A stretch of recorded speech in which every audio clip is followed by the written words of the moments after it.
You're in Braves country.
Lineup for yesterday by Ogden Ash.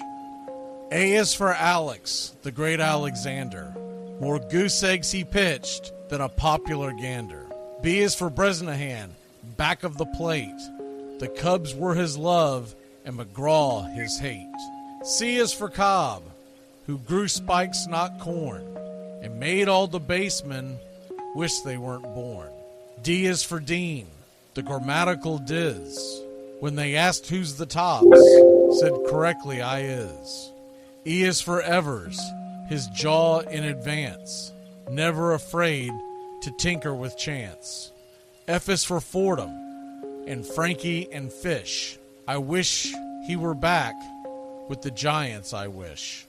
G is for Gehrig, the pride of the stadium, his record pure gold, his courage pure radium. H is for Hornsby. When pitching to Raj, the pitcher would pitch, then the pitcher would dodge. I is for me, not a hard-hitting man, but an outstanding all-time, incurable fan. J is for Johnson, the big train in his prime, was so fast he could throw 3 strikes at a time. K is for Keeler, as fresh as green paint, the fastest and mostest to hit where they ain't. L is for LaHoy, whom Clevelanders love, Napoleon himself with glue in his glove. M is for Matty, who carried a charm in the form of an extra brain in his arm. N is for Newsom, Bobo's favorite Ken. You ask how he's here, he talked himself in. O is for Ott, of the restless right foot. When he leaned on the pellet stay put. P is for Plank, the arm of the A's.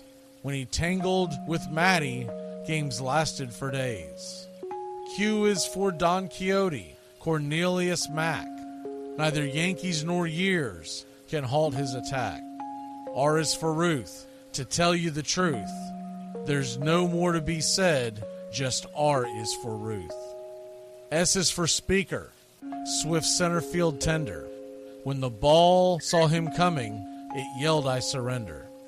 T is for Terry, the giant from Memphis, whose 400 average you can't overemphasize. U would be Ubel if Carl wore a Cockney, but we say Hubble in baseball like football in Rockney. V is for Vance, the Dodgers' very own Dazzy. None of his rivals could throw as fast as he. W, Wagner, the bow-legged beauty, short, close to all traffic with Honus on duty. X is the first of 2 X's in Fox, who was right behind Ruth with his powerful socks. Y is for Young, the magnificent sigh. People battled against him, but I never knew why. Z is for Zenith, the summit of fame. These men are up there. These men are the game. Lineup for yesterday, Ogden Nash, January 1949, Sport Magazine.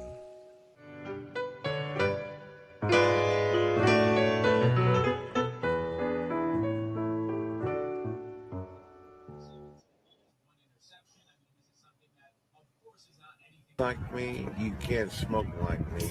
So don't try and be like me. Let's party together.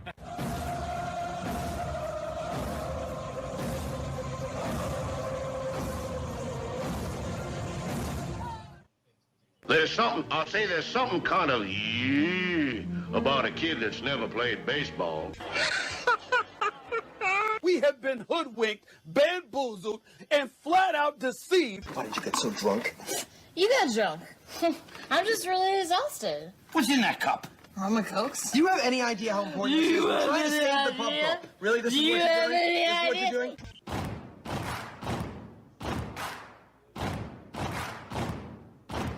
Baseball is a beautiful thing. It's more beautiful in an old park. It's asymmetrical and quirky. But even in a dome with artificial turf, it's beautiful. The way the field fans out, the choreography of the sport, the pace and rhythm of it, the fact that that pace and rhythm allows for conversation and reflection and opinion and comparison. In right field, the crowd is tormenting Strawberry.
Like me, you can't smoke like me. So don't try and be like me. Let's party together.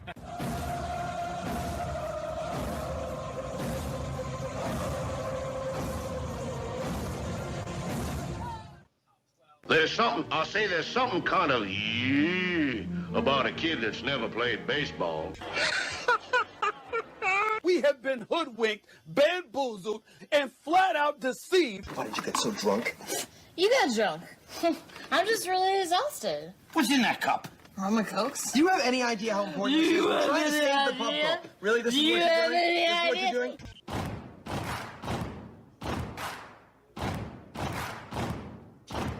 Baseball is a beautiful thing. It's more beautiful in an old park. It's asymmetrical and quirky. But even in a dome with artificial turf, it's beautiful. The way the field fans out, the choreography of the sport, the pace and rhythm of it, the fact that that pace and rhythm allows for conversation and reflection and opinion and comparison. In right field, the crowd is tormenting Strawberries, singing Darryl, Darryl. Little roller up along first, behind the bag. It gets through Buckner. Here comes Knight, and the Mets win. And there's a fly ball deep to left. It's on its way. There it goes. And the Yankees are going to the World Series. Aaron Boone. Ground ball stabbed by Folk. He has it. He underhands to first for the first time in 86 years. The Red Sox have won baseball world championship. Can you believe it? It's a pastime, something you do. It's entertainment, something you watch. And it's a shared experience, something you talk about and read about. But you can apply those same three criteria to other things. What makes baseball special is that it's the best game that's ever been devised. Smith corks one into right down the line. It may go. Go crazy, folks. Go crazy. Sure as God made green apples, someday the Chicago Cubs are going to be in the World Series. A little bouncer slowly toward Bryant. He will glove it in front of Rizzo. It's in time. And the Chicago Cubs win the World Series. Cubs win. What a lucky break. The good Lord wants the Cubs to win. How can you not be romantic about baseball? If baseball is about caring, about loyalty and rivalry. Braves fans are on their feet hoping for some kind of a bleeder or a seeing-eye single. Here's the 1-2 pitch. Fastball hit high and deep down the right field line. It's going back, back, back. Is it fair? Is it zip, boom, bam, it's gone! Ram-a-lam, ding-dong, a 3-run shot, and your Atlanta Braves have taken a 1-run lead. She's gone, baby! There's a very peaceful thing. It was created and played in pastures and meadows. There's grass, there's outdoors, there's everything that people thought was American and feel about America. You get in a ballpark, and it's the wonder of walking through that dark tunnel and seeing a huge open space where men play the little boy's game.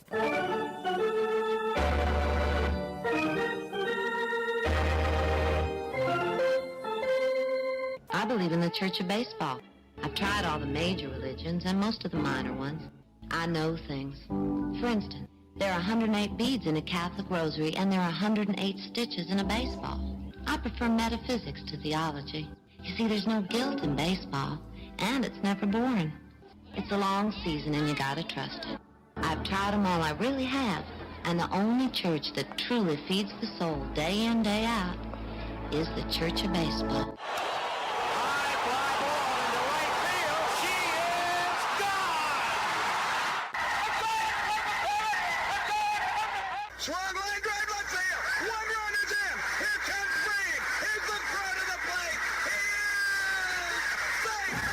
You're in Braves country. If there's a bigger thing going on right now, I don't know what it is. We're down to one strike here. Gurriel, the last hope for the Houston Astros. Here's the 0-2 pitch. Swung on, bounced over to Dansby. Dansby fires it over to first. And here comes the dog pile. Fire the cannons in the battery. Do the chop. All throughout Braves country, pop that top! Your Atlanta Braves have won it all! Ladies and gentlemen, welcome. We direct your attention now to home plate. Please remain standing. We call your attention to our fans here today. They will be jointly directed And now, another fixture. Our national anthem.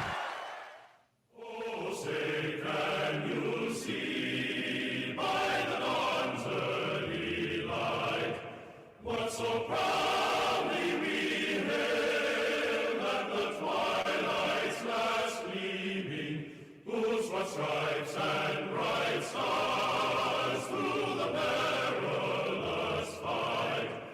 O'er the ramparts we watched were so gallantly streaming, and the rockets' red glare, the bombs bursting in air, gave proof through the night that our flag was still there.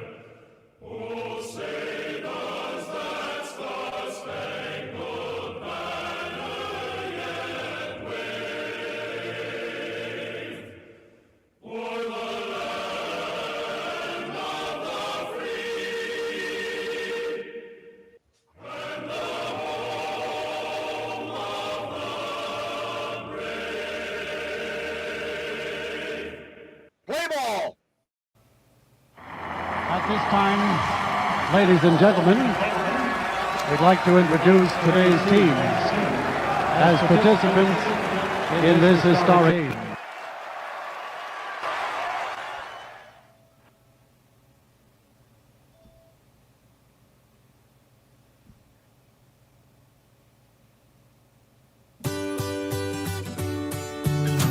Hey, Braves Country, Mac McGee here for American Rebel Beer.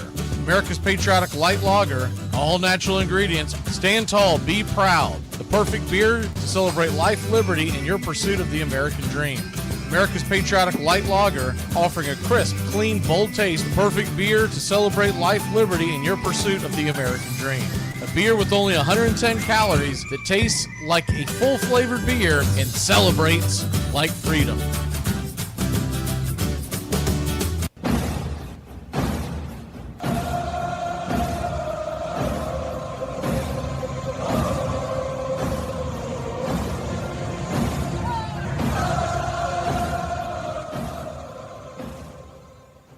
On a beer? 7 o'clock in the morning. Scotch? Hey, howdy, hi, and how the hell are you?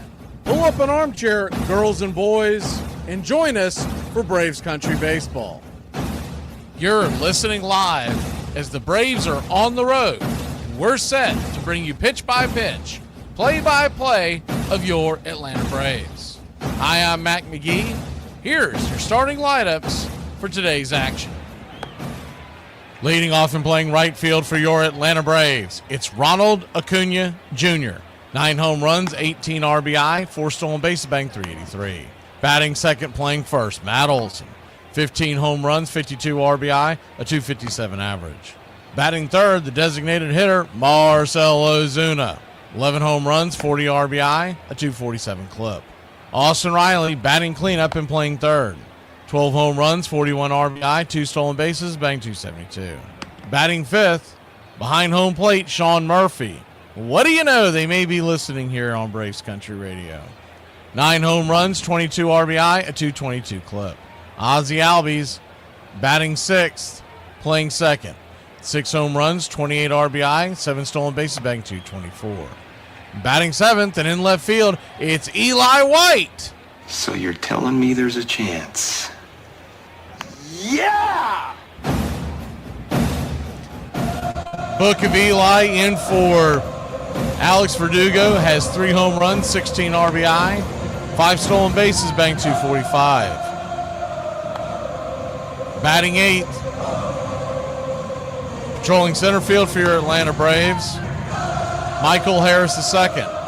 6 home runs, 43 RBI, 11 stolen bases, bang 217. Nick Allen is batting ninth and at short. He has 14 RBI, 6 stolen bases, bang 234. Testing 1 2 3. Testing 1 2 3. On the mound for your Atlanta Braves, it's Grant Holmesday, 4-6 with a 3.71 ERA, a 1.22 WHIP, 85 innings, 97 strikeouts. 65 hits allowed, 39 walks, 14 home runs served. He'll be going head-to-head with Griffin Canning, who's 7-3 and a 3.91 ERA, a 1.41 whip, 73 innings, 69 hits, 67 strikeouts, 35 walks, 8 home runs served. Backing up Canning in the bottom of the first inning, that shortstop, it's Francisco Lindor. 16 home runs, 43 RBI, 13 stolen bases, batting .265. Brandon Nimmo is the designated hitter tonight. He's batting second with 15 home runs, 42 RBI, 6 stolen bases, batting .251. Batting third and in right field, Juan Soto. 19 home runs on the year, including 2 last night. 45 RBI, 9 stolen bases, a .256 average. Batting cleanup and playing first, it's Pete Alonso. 18 home runs, 64 RBI, a .286 average. Batting fifth and in left field, Jeff McNeil. 8 home runs, 24 RBI, 1 stolen base, batting .253. Tyrone Taylor is in center field and batting sixth. 2 home runs, 15 RBI, 9 stolen bases, batting .227. Brett Beatty is at third, batting seventh. 8 homers, 27 RBI, a .223 average with 3 stolen bases. Torrens is back behind home plate and batting eighth. He has 1 home run, 13 RBI, a .218 clipped. Mauricio is batting ninth and at second. 3 home runs, 5 RBI, 2 stolen bases, batting .224. Calling balls and strikes tonight. Behind home plate, it's John Trupane. Your first base umpire, Todd Titchener. Second base will be manned by Adam Hamari, and down the third base line is James Jean. James Jean last night, according to umpire scorecards, had a 93% ball accuracy call rate, which is at the very low end of expected average. Believe it or not, his accuracy rate last night was 2% higher than what he normally calls. Oof. Tonight's home plate umpire, John Trupane, had a similar rating last time out behind home plate in the Yankees-Red Sox series. He had a 94% ball call rate in that game and 92% strike accuracy rate. So it's going to be a bumpy ride according to all his analytical numbers. Game time temperatures here at Citi Field at first pitch. It's cooled off quite a bit. It's going to be 73 degrees with the wind blowing in at about 14 miles an hour from right into left field. So it may play for a lower scoring game. Your Atlanta Braves come in plus 101 on the money line. The over-under is 8.5. Our pick to click tonight, give me Ronald Acuna Jr. This is last night in the Big Apple for a while, and he normally shines. I think Canning's going to try to sneak that fastball by him, and it won't quite be enough. Give me your Atlanta Braves to win this one behind Grant Holmes, and a great performance backed up by Dylan Lee and company in the pen. They'll hold on for the series victory and win this one 5-3. Keys for the game tonight. Well, you expect Grant Holmes to give you a better start than what Fuentes did, but he's got to keep the home run ball in few and far between. He's given up 14 homers in 85 innings. It's a pretty high rate. If he can keep the ball down and lean on this Atlanta defense, Grant Holmes has the kind of stuff that can play late into the game. 6th, maybe even the 7th inning, give us a quality start. We've said it all series long, but if you avoid the top half of that order from putting crooked numbers up on the board, you can beat this Mets team. And Griffin Canning, though his ERA is under 4, he has struggled quite a bit the last few times out. Started off at a torrid start with a 2.49 ERA in the month of April. But in the month of June, he's got a 5.66 in 4 outings. And that's with putting a 0 on the board the first time out in June. So his last 3 outings, 5 innings, 4 earned. 4 innings, 6 earned. 5 innings, 3 earned. And his strikeout numbers have come down quite a bit. If we get any kind of production from the bottom half of our order, it would be enormous. Remember, in less than a week, Jurickson Profar is going to make that lineup just a little bit longer. Put your click in the chat, slap that like, and let's get ready, Braves Country. We'd like to thank everybody for choosing Braves Country Radio, and a special thanks to all the Country Club members. Please like on your way in and subscribe, set those alerts, and share Braves Country Radio to help build the crowd so we can continue to bring you the classic call of Braves Country Baseball. Well, it's about that time. Grab you a cold one. Find you an armchair. Atlanta Braves Baseball right here on Braves Country Radio. Your modern-day superstation is in its 5th season of bringing you pitch-by-pitch, play-by-play of your Atlanta Braves and our one-of-a-kind production. Take us anywhere you go for over 170 Atlanta Braves ball games. Please like and subscribe today. Join the Country Club. Thank you to all the Country Club members. You help support Braves Country Radio. Get this bus moving. Stop. Come back. Too late. Roll call! Yeah, roll call! You're in Braves country.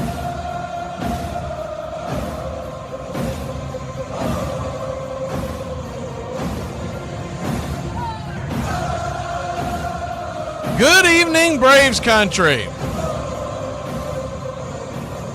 Hope you're having a great evening as we're getting ready for game number 4, the final game of this series. Thankfully, these 4-game series, especially on the road, man, they're brutal for your pitching staff. See who we got kicking in here in the chat tonight.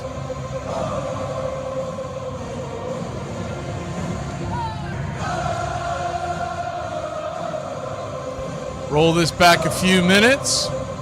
I see PETA, Jameson Taylor, Justin Hightower, Tree Nug, my man Nathaniel Brooks, straight shooter, Mark Ricky Ricardo,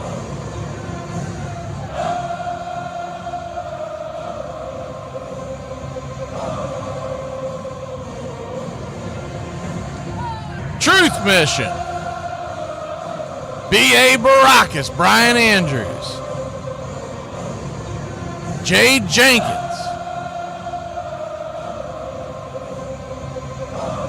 John,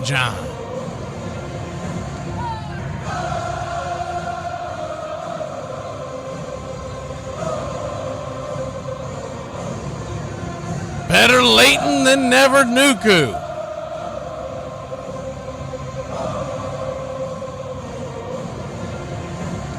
Gary the Real McCoy,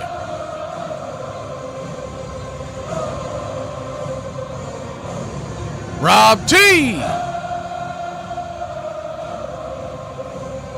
Uncle Charlie's in here tonight. I'm assuming Edward Spry's in here somewhere. Jason Up and Adams, pushing buttons. It's going to be a good night. Pushing Buttons made it in tonight. Razor Quack.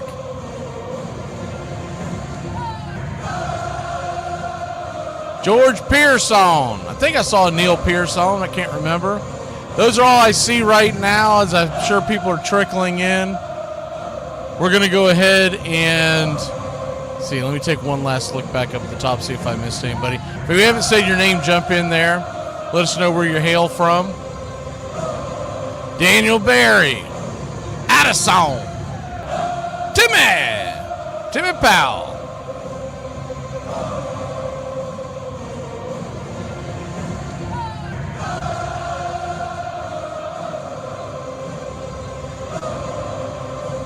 yes, Smurf. Yes, Razor Quack Smurf is catching today. Israel or Toro. Bam Bam.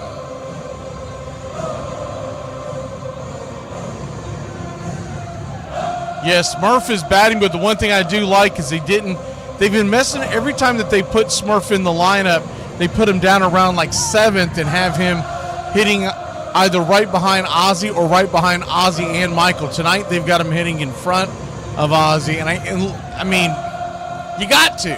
Ozzy's not hitting. Michael's not hitting. You can make the argument Michael and Ozzy are hitting too high in the order, but I'm okay with where they sit, so that because if you put Eli in front of Ozzy, you would have 4 consecutive right-handed batters, and it makes it easier for the Mets to navigate that, not just in the early going, but also when they go to their bullpen.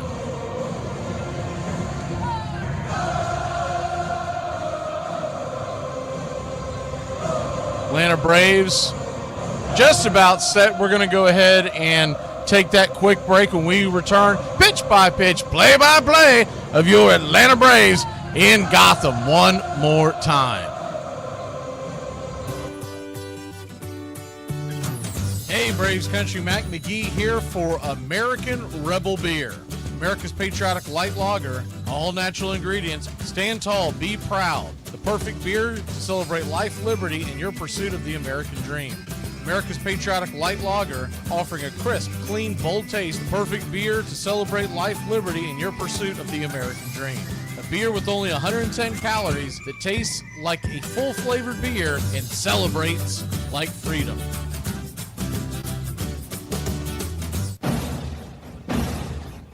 Hey, Braves Country, this is Mac McGee with Braves Country Radio. We are bringing you pitch by pitch, play by play of your Atlanta Braves all year long. Join the Country Club today. Help support Braves Country Radio. Join the Country Club today. It helps us bring you more of the game we all love. Braves Country Radio, your home for the classic call of Braves Country Baseball.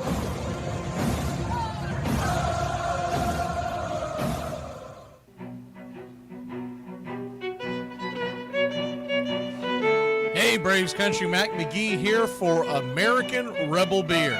From the mountains to the prairies to your pint glass with white foam, we're bringing back beer with a backbone. All that matters in our brew is taste and a touch of American excellence. American Rebel Beer, born in the USA.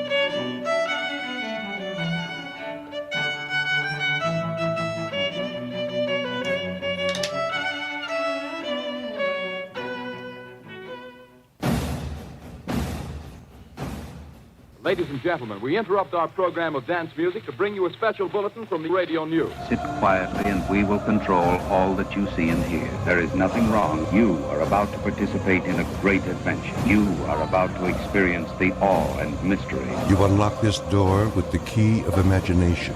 Beyond it is another dimension, a dimension of sound, a dimension of sight, a dimension of mind. You're moving into a land of both things and ideas. You've just crossed over into Adventures in Time and Space. We offer you Braves Country Radio, your home for the classic call of Braves Country Baseball. Hi, folks. Join us now for another Braves ball game. Yes, sir. This is the one we've been waiting for. This is it. This makes you feel like it's spring and baseball. No more measles and free tickets to the circus. You're in Braves Country.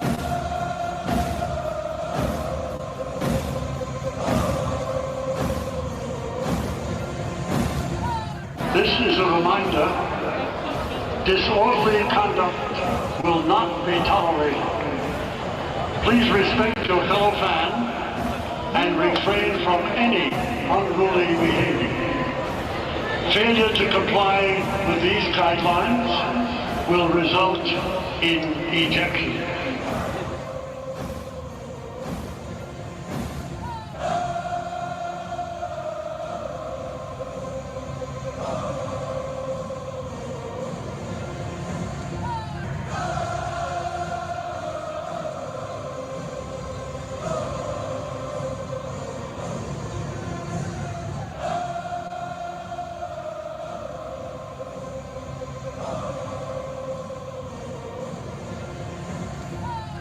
All right, Braves Country, just a few minutes away from first pitch as we got Grant Holmes on the bump tonight versus Griffin Canning.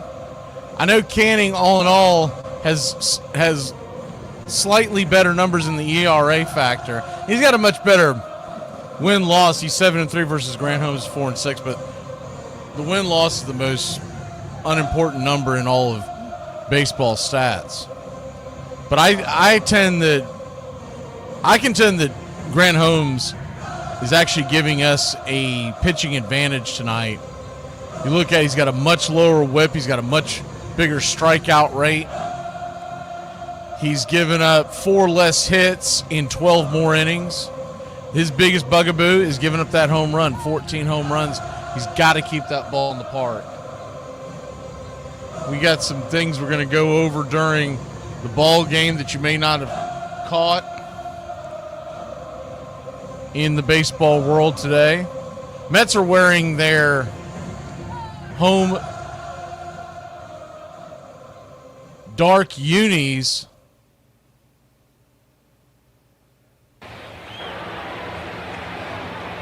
While the Atlanta Braves have their road grays on Atlanta across the chest, outlined in navy, tomahawk the same, striped in gold,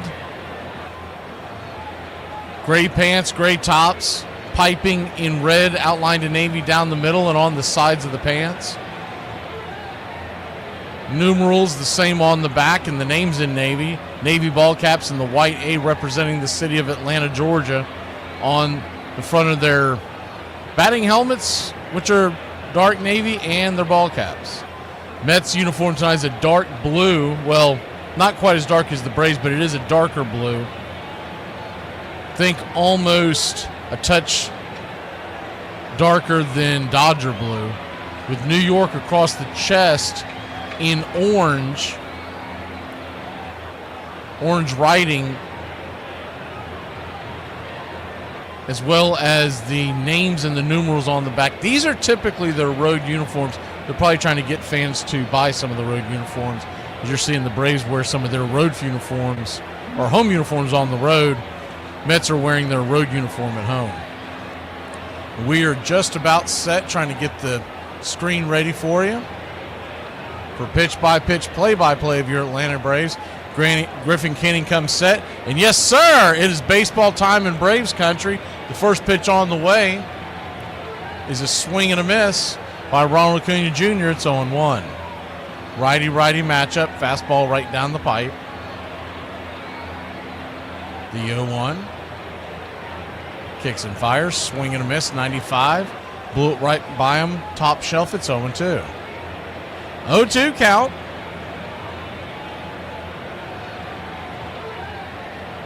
Infield is playing back and to the left as Acuna steps out of the box for a second. Batting .383, 9 home runs, 18 RBI, and 1182 OPS. The 0-2 to Ronnie. Up high and tight, 95 miles an hour, 1-2. Game 4 of a 4-game series. The Braves have already taken the first 2. Mets took game 3 as the 1-2. Swing, fouls it straight back, knuckle curve, hanging knuckle curve. We'll do it again. The Braves have already guaranteed a split in this series, but you'd love a series win going back home to Atlanta to face the Philadelphia Phillies.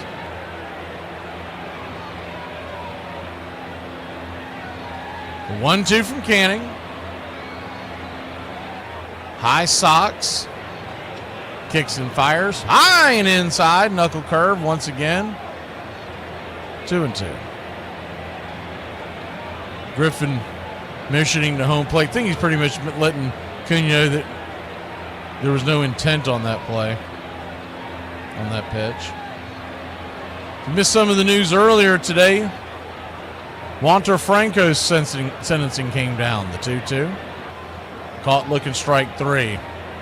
Home plate umpire John Toon-Payne, man, he likes to put on a show. He shot down his right arm like a hammer. One away. That pitch, by the way, 2, maybe 3 inches off the plate. Is there re-showing it on the screen? Probably too close to take, but it definitely was not a strike. First pitch on the way to Matt Olson is 96. Right there on the outer edge, it's on 1. It kills me when umpires get ticked off because they don't want players showing them up. And then you got a clown like John Toon-Payne back there putting on a show because he wants everybody to see him. The 0-1, righty-lefty. Inside, cutter almost gets him. Olson has to bend out of the way. 1-1. Shortstop of the Tampa Bay Rays, Wander Franco, is sentenced to 2 years in prison after being found guilty of sexual abuse with a minor, a 14-year-old girl, when he was 21. 1-1. Knuckle curve right there on the outer edge. 1-2. The mother of the child was blackmailing Wander Franco. They don't believe that he's going to serve any time as the 1-2. Down and away. Did he go around? Looked like he may have. He did not. 2-2. The biggest thing that comes out of this for the Tampa Bay Rays is that now that he has been sentenced to a felony charge, the Rays can ixnay his deal. And it was if you remember, he had just signed a long $186 million contract, so that's going to be null and void. The 2-2. Swing and a miss, strike 3. Slider got him. Good pitch. 2 down. Hunter Brown today threw 7 scoreless innings against the Phillies, lowering his MLB best ERA to 1.74 as the Astros took out the Phillies 2-1 today. Nacho Alvarez exited today's game in Gwinnett with a strained oblique, so you know what that means. Marcell Ozuna, the batter, first pitch swinging. He'll dribble it over to third, and it'll be an easy out, 5-3, and that'll end the inning. Braves go down in order. We'll head Grant Holmes to the hill when we return here in New York City. Top of the morning to you. I have never heard an Irish person say that in real life, and we hate the morning. You've been told now, if I hear it again, you're a racist. If I gave you a hall pass to, do whatever, Okay. who would you choose? Anybody in the world. Okay. You're not going to get mad, right? No, I'm not going to get mad. Okay. I would choose Drew Starkey. Drew Starkey? Yeah. Who's that? From Outer Banks. Rafe? Rafe? Yes. The crazy one? The crazy one. You'd pick him? I would pick him. Yes, I would. You think he's hot? Yeah, I do. Well, what about you? I said mine. Who would be yours? I'd probably pick your friend Brooke. You're not supposed to say somebody that you know on a personal level. Why would it matter? It would never happen anyway. How would you know that would never happen? You know her. It could possibly happen. She could totally be into you or something. Because I've already tried. You've already tried. Yeah. With my friend Brooke. How do you think I met you? Y'all both at the bar together. I talked to her. She blew me off and said, go talk to her. So you settled for me. Is that what you're saying? Really? Why don't you go date Drew Brewski? I can't date him! He came in with about 2 or 3 weeks to go in the season. He said, Buck, I just want you to know I'm going for it. I said, what do you mean?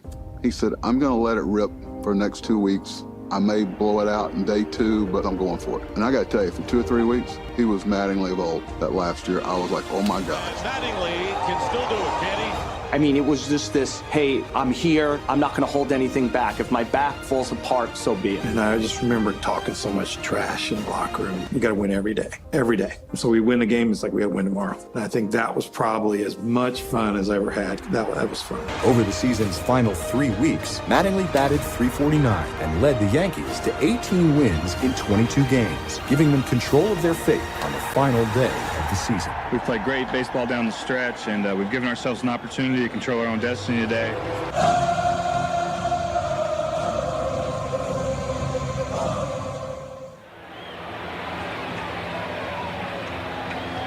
Welcome back.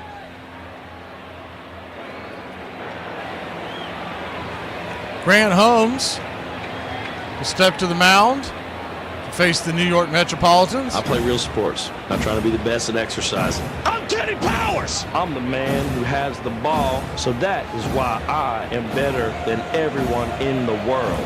First pitch on the way is a swing and a miss.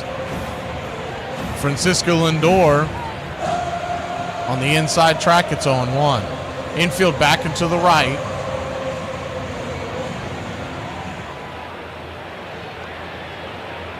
Lindor batting .265 on the year. The Braves defense looks like this. Eli in left, Michael in center, Acuna in right is the 0-1. Swing and a miss. Cutter once again, 0-2. Smurf is behind the plate today. And then it's Riley to Allen to Ozzie to Olsen around the horn. Nothing has changed there. Grant Holmes on the hill for game number 4. The 0-2. Swing, lifts it. High and deep into left field. Going back on the track at the wall. Making the catch for a long, loud out number 1, Eli White. That thing carried a lot longer than I thought it did. In fact, Lindor didn't really head too far down the line at first, then he just saw it keep carrying and carrying.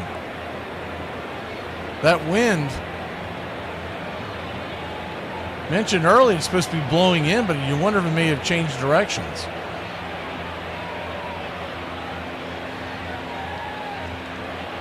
First pitch on the way is a cutter at the knees to the designated hitter, Nimmo. It's 0-1. It's supposed to be blowing in about 13 miles an hour. It's going to get down into the high 60s tonight during the game. The 0-1. 95 on the outer edge. It's 0-2. So an 0-2 count.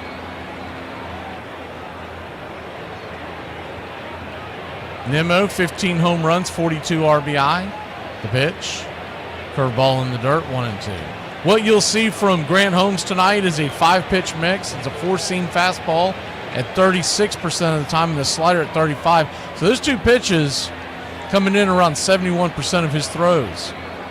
Then the curve at 15, cutter at 12, and a show-me change at 2%. The 1-2 is in the dirt. Curveball once again, 2-2.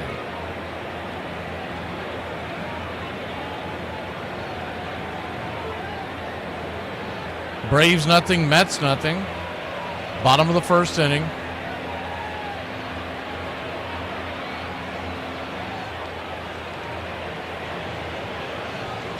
The 2-2 to Nimmo. Swing, lifts it. High into left center field, going over. Making the basket catch over his head is Ozzie Albies. That could not have been easy, especially with that wind playing games out there in shallow center. Good play by Ozzie Albies. I'm the Wiz, I'm the Wiz, I'm the Wiz. I'm the Wiz and nobody beats me.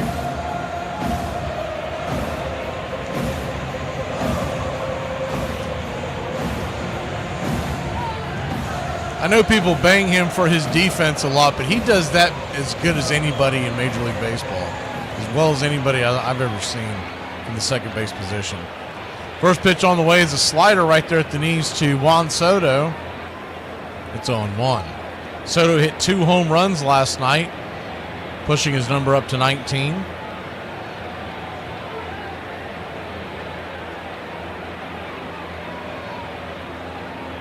The 0-1, swing and a miss, it's 0-2. So a few days ago, David O'Brien of the New York Times, who owns The Athletic, he covers the Braves, he made a post talking about Michael Harris's OBP, on base percentage, as the 0-2 is in the dirt, curveball, 1-2. And he mentioned, now at that point, his OBP, on base percentage, was actually 5 points higher. And he mentioned that at that time, just 4 or 5 days ago, is the 1-2. Fastball misses high and out of the zone, 2-2. His OBP was 5 points higher at 248, and now sits at 243. He said among MLB qualifiers, that was the lowest in Major League Baseball by 5 full points, and he's dropped it 5 points since then. The 2-2, swing, hammers over to first off the glove of Olsen. He's got it, fires it to Holmes, and good play by Olsen. Holmes squeezes it at the pillow, and that'll end the inning. That ball is hammered off his glove, stuck with it, and beat out the runner by about a step. We'll be back in a flash here on Braves Country. From Malcolm Butler's interception in the end zone to David Tyree's helmet catch, what's the greatest play in Super Bowl history? We live in, kind of up in the woods, in the city limits, but kind of in the woods. I've never been a rich guy. I mean, you wouldn't know it. And I just don't fit in that world at all, and I get real uncomfortable around it. And I don't do any of that stuff. Never been skiing, never been at, the places that I've been where the rich and famous gather are places that I've had to go. I have to go to the premiere. I have to go to the film festival, and they're putting us in this thing in a chalet on the mountain, and, all this kind of thing. I have one vacation spot in mind. One of these days, I'm taking my kids for Christmas to Vermont or New Hampshire or somewhere like that. And we're going to get one of those houses like in the Budweiser commercial, where they got the horses driving by in the sleigh and all that kind of thing. Outside of that, I'm not the vacationing type. A beach in the Bahamas or something like that is my worst nightmare. Excess kind of creeps me out, but I like to have a good pair of boots. God, a home run for Don Mattingly in the game that could send him to the first postseason of his career. He finds the stroke that so many said was gone. That run at the end of '95 was spurred by their desire to get Mattingly to the postseason. That was probably the forethought on everybody's mind was we need to get to the playoffs for Donnie. All you have to do is watch the last game that they won in Toronto where they clinched and Mattingly goes down to his right knee. They all were celebrating with him. The New York Yankees have won the 1995 first ever wild card. Don Mattingly finally going to the postseason. It felt so good to get in that day in Toronto when we clinched. Oh my gosh. Good feeling. I know excited. Probably sound just like everybody else ever made it, but it's a great feeling for me, man. 13 years, man. It's wild. It's still great.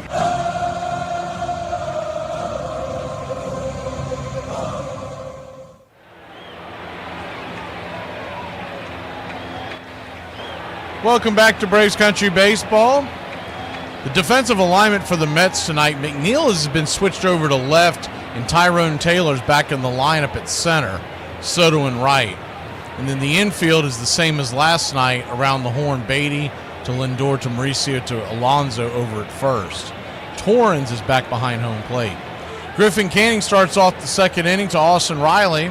Slider in the dirt, it's 1-0.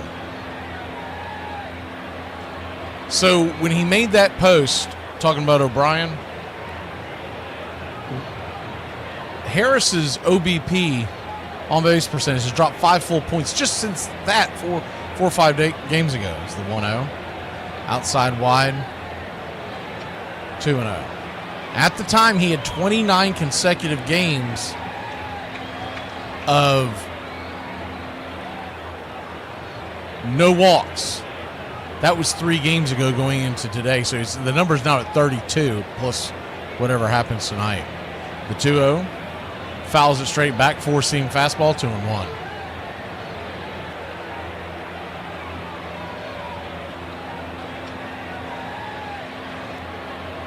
Two-one count. Braves nothing, Mets nothing. The 2-1 swing, lifts it high and deep. That ball is hammered. Going back on the track. Just going to catch it at the wall. That wind definitely pushed that one down.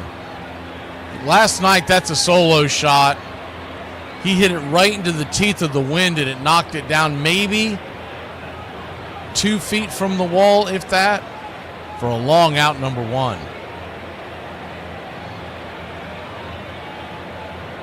One down. Sean Murphy, your batter. Getting the last couple of nights off, is now back behind home plate and batting 5th. First pitch on the way to Smurf. 95, high and out of the zone. It's 1-0. He is a fly ball pitcher, and he throws the fastball high in the zone. If you can tag it like Riley just did, and hopefully the wind doesn't knock it down, home runs could be had. But remember, he started the entire season in New York as the 1-0, 96 inside, 1-1. And with the cold weather temperatures up there, he's really feasted on being able to keep the ball in the ballpark for the most part. He has given up 9 this year. The 1-1. Swing and a miss at the slider. Top of the zone, 1-2. It's not cold tonight, but the wind is blowing in. But beginning of the season, cold temperatures up there in New York. I was reading a couple of articles, and people believe that that's why he was off to such a great start. The 1-2, swing, fouls it straight back, we'll do it again. Not that he's an awful pitcher, but remember the Angels gave up on him. And the Angels aren't exactly deep with starting pitching. I think he would be great in anybody's bullpen. I think that's eventually where he gets pushed to when everybody gets healthy for New York. The 1-2 from Canning. Slider down and away, 2-2. So that's why I was surprised the Braves didn't protect him, and he ended up getting picked up on waivers by the Mets, because he throws high 90s and is fairly accurate. The 2-2. Inside, knuckle curve, full count. You could turn that into a really good 6th, 7th inning guy. And if he continues to work on his craft, you never know. He could be a late inning reliever. Ozzie Albies stands on deck. The payoff pitch to Sean Murphy. Swing and a miss, chase a slider. A foot out of the zone, 2 down. Had him off balance, and Murphy couldn't lay off the soft toss off the plate.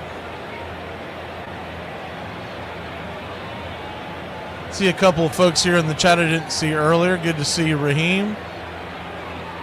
Pretty sure I saw Tree Nug earlier. Why is Tree Nug trying to smoke taffy? What's she talking about? Ozzie Albies stands in, first pitch.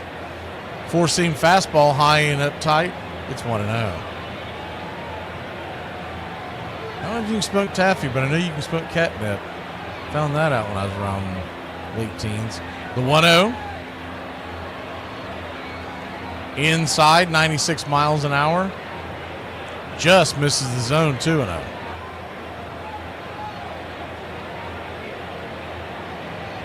Two-0 count.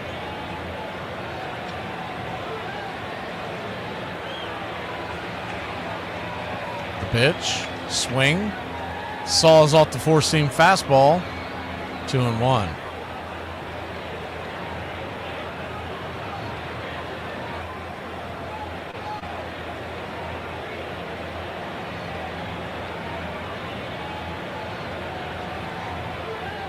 The 2-1.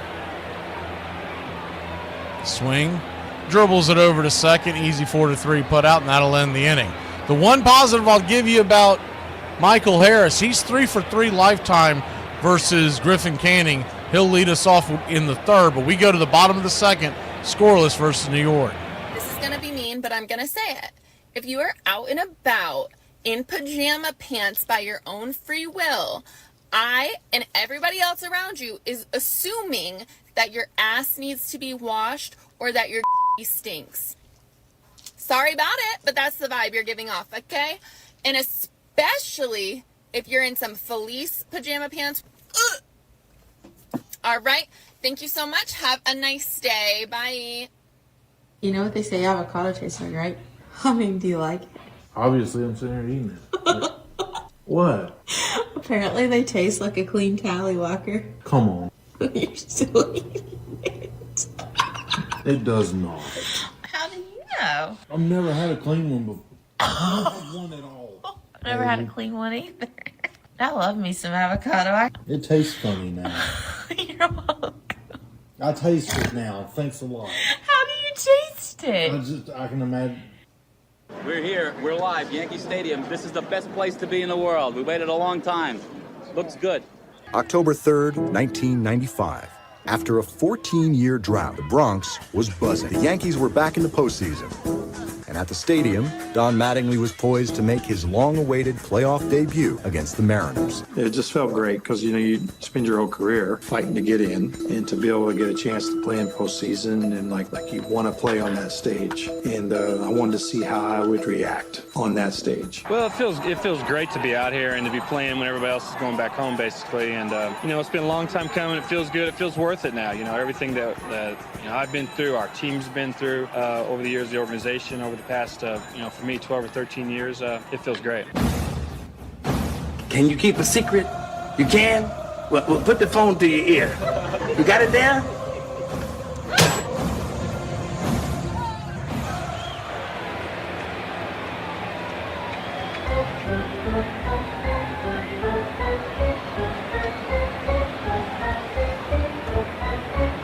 Welcome back.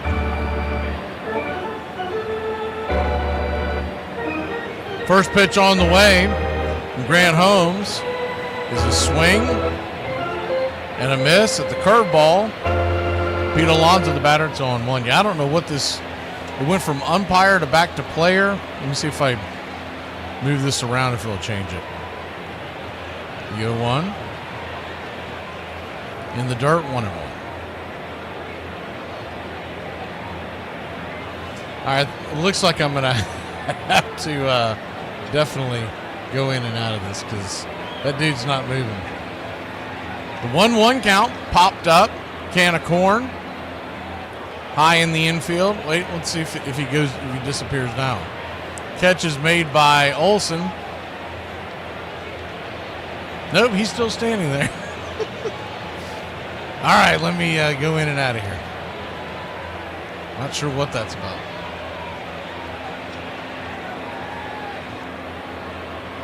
It's weird because we have two of them and it's not showing it on the other one. Jeff McNeil, the batter, batting .253 on the year. First pitch. Inside, 94 miles an hour. It's 1-0.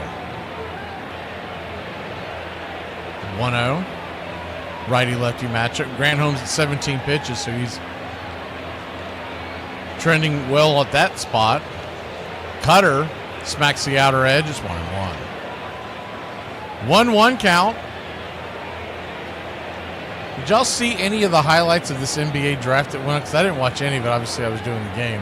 But I've seen some clips on social media as the 1-1s fouled off to right back into the mask of Sean Murphy. It knocks it off his face. Appears to be okay. Looks like it just got him in the bottom of the chin area on the mask. Still couldn't have felt well. There was one kid, and forgive me, I don't know his name because I don't follow it well enough anymore. Because the drafts are just absolutely boring. But the kid got drafted by Toronto. Is the 1-2 in the dirt, 2-2. Curveball missed well short. 2-2 count to Holmes. He gets drafted by Toronto, and he gets up to hug his mom. And you can visibly see and read his lips, and he just says the F word, like basically disappointed that he went to Toronto. The 2-2. Swing and a miss, strike 3. Got him. 2 away. 2 down. There's a couple other kids that I guess specifically did not go to workouts with Utah and Charlotte, and Utah drafted both of them. First pitch on the way is a 4-seam fastball to Taylor. It's 0-1, which is pretty funny because basically the GM saying, I don't care where you want to play. You either play here or you don't play basketball. You'll get over it. But both of their reactions as they were getting drafted was just kind of like, wah, wah, wah. The 0-1, 4-seam off the edge, 1-1. 1-1 count. It's been like this for 10, 15 years, and the best part about the NBA has been the offseason. The 1-1 to Taylor. Cutter misses down and away. Ball 2, 2-1. Braves nothing, Mets nothing, bottom of the second inning. But you just got to think about how entitled little brats you have to be disappointed where you get drafted in the NBA. Is the 2-1 is a slider at the knees, 2-2. I mean, you're about to get a high-paying job at one of the 30 teams that you can do so in the world at that level, and you're complaining about which one? 2-2. Swing and a miss, strike 3. Curveball by Grant Holmes. He's working that a lot tonight. Maybe we'll see it much more than we expected. We'll be back in a flash. The Braves. Good. Nothing. The Mets nothing. We head to the top of the third. Hey, babe. What do you and that new car smell have in common? No clue. Neither one of them lasts as long as I'd like. Hey. Hi, Greg. Judy. I have a bone to pick with you, mister. What's up? Why are you ignoring me on Facebook? What are you talking about? I started a Facebook group for the people here at Home Solutions. I invited you to join, and I was wondering why you haven't accepted the request yet. We spend 9 awful hours a day together here, 5 days a week. Why would we need a way to communicate outside of that? Yeah, I also sent you a fun quiz request. Did you do it yet? Of course not. You should. It'll tell you which Muppet Baby you would be if you were a Muppet Baby. Apparently, I'd be Baby Gonzo. Big surprise, right?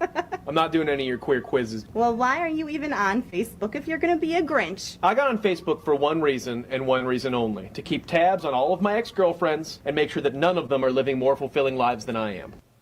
We are ready for baseball. Yankee fans have waited since 1981. Don Mattingly waited 1,785 games to play in the postseason. Nothing compares to Yankee Stadium before Game 1. 55,000 people were in their seats, locked and loaded. And they were all there for Don Mattingly. And when he came out and ran sprints, the place went nuts. Every time I talk about it, to this moment, I get goosebumps. That building was crazy, that first game. And just coming out to run, I remember telling somebody I felt fast. That was a foreign feeling for me, but it was just like so light. The energy and the adrenaline for that was just so cool. The building was just going crazy. I remember the noise level. I remember just having that electricity in the air.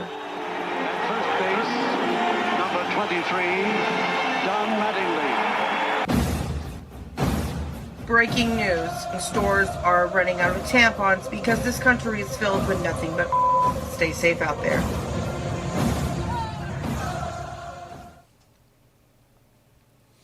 Welcome back. Atlanta Braves go to bat.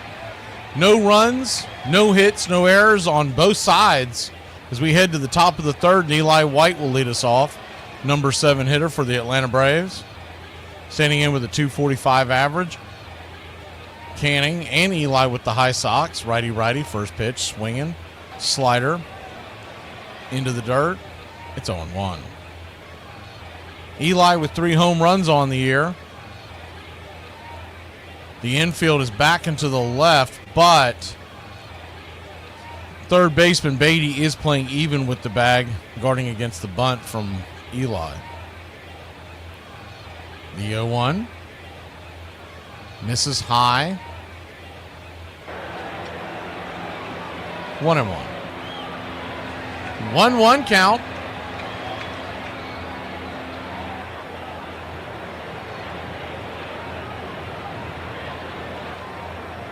Canning brings it.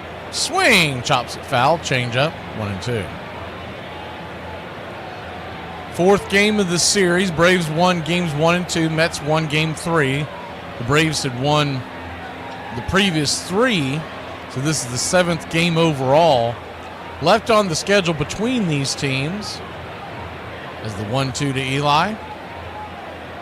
High and out of the zone. 95 miles an hour. Evens up the count at 2-2. Next time we'll see these Metropolitans back in New York on August 12th, 13th, and 14th. The 2-2. Swing, laces it to right, and that's going to get down for a base hit. First base hit from either side in the book of Eli. He's got things going on here to start the top of the third inning. Good piece of hitting by Eli. Cursed be the ground for our sake. Both thorns and thistles it shall bring forth for us. It was a slider on the outer edge, and he just kind of poked it into right, dropping right in front of Juan Soto, and that'll put speed on the base paths.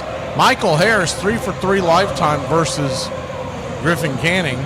First pitch on the way, swing, just got a piece of it. Eli had the base stolen. Michael should have swallowed that strike. It's 0-1. That shouldn't really shock anybody. He's been swinging at the first pitch quite a bit.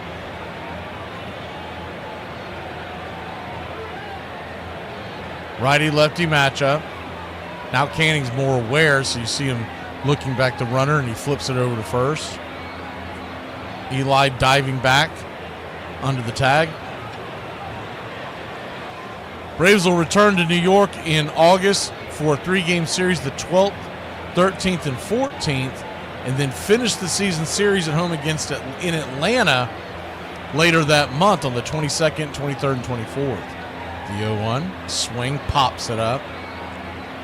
Fly ball into left field. Easy catch by McNeil for out number 1. He'll fire it back into the infield, but Eli White is going to move up. Good base running by the book of Eli. He was tagging up all the way.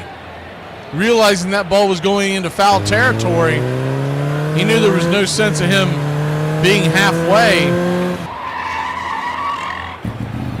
He caught it right there on the edge of foul. It might have been unfair technically, but regardless, good base running by, if it falls, it's going to be foul. But it was a good base running job by Eli. He tagged up, and McNeil, whose momentum took him towards the wall, never had a chance. First pitch on the way shows a bunt, but pulls it back, yet his bat touches the ball going inside. It's 0-1. Not sure why he's trying to drop a bunt there with Eli at second and 1 out. It was a pretty telegraphed bunt. I think he was trying to show bunt to set up something later in the at-bat. 0-1. Infield is back into the left. But yeah, that's interesting. We didn't see the Mets in April or May, and we won't see them in September. The 0-1 chops it over to short. Lindor has it. Flips it to first. Easy 6-3 put out. 2 down. It's very, very odd scheduling this year with the Braves. And first of all, you had them go out there to California for a week. Somebody is down. Who is that? Is that Canning? I think that's Canning, the pitcher. I looked down for a second to check my notes. Yep, it is Canning. He's hopping. I hate to play doctor here, but it's the reaction you normally get from a guy who's either A, it's just a cramp, or B, it's an Achilles. But the way he's holding his hands over his eyes, I think the kid might have pulled. And they're grabbing his left leg, which is his plant leg. He hopped off the mound, and he wasn't really doing, he wasn't a part of the play. That's why I didn't see it originally. We'll pull it back so you can see what's going on there. Canning, Acuña's out there looking at him. Yeah, it's not good. Whatever it is, he's done for the game. And he can't put any pressure on that leg. I don't even know why they're having that kid walk on that foot. I mean, get another trainer out there and carry him off, man. He can barely walk. He's got a long way to go. Someone needs to help him. Here comes another trainer. He's not really doing anything either. They're just kind of slow walking him. This is when you need Vogel back on the team. Get him out there to carry him off the field. Evidently, these pencil necks can't carry him. He is walking so slowly. I mean, a toddler would outwalk him right now, and I can't believe they're having him put pressure on that foot. But my guess is that's an Achilles. That's a shame. I hate to see that. We're going to go to a break because of the injury. We'll be back in a flash. They'll have a new reliever coming in, warming up when we return.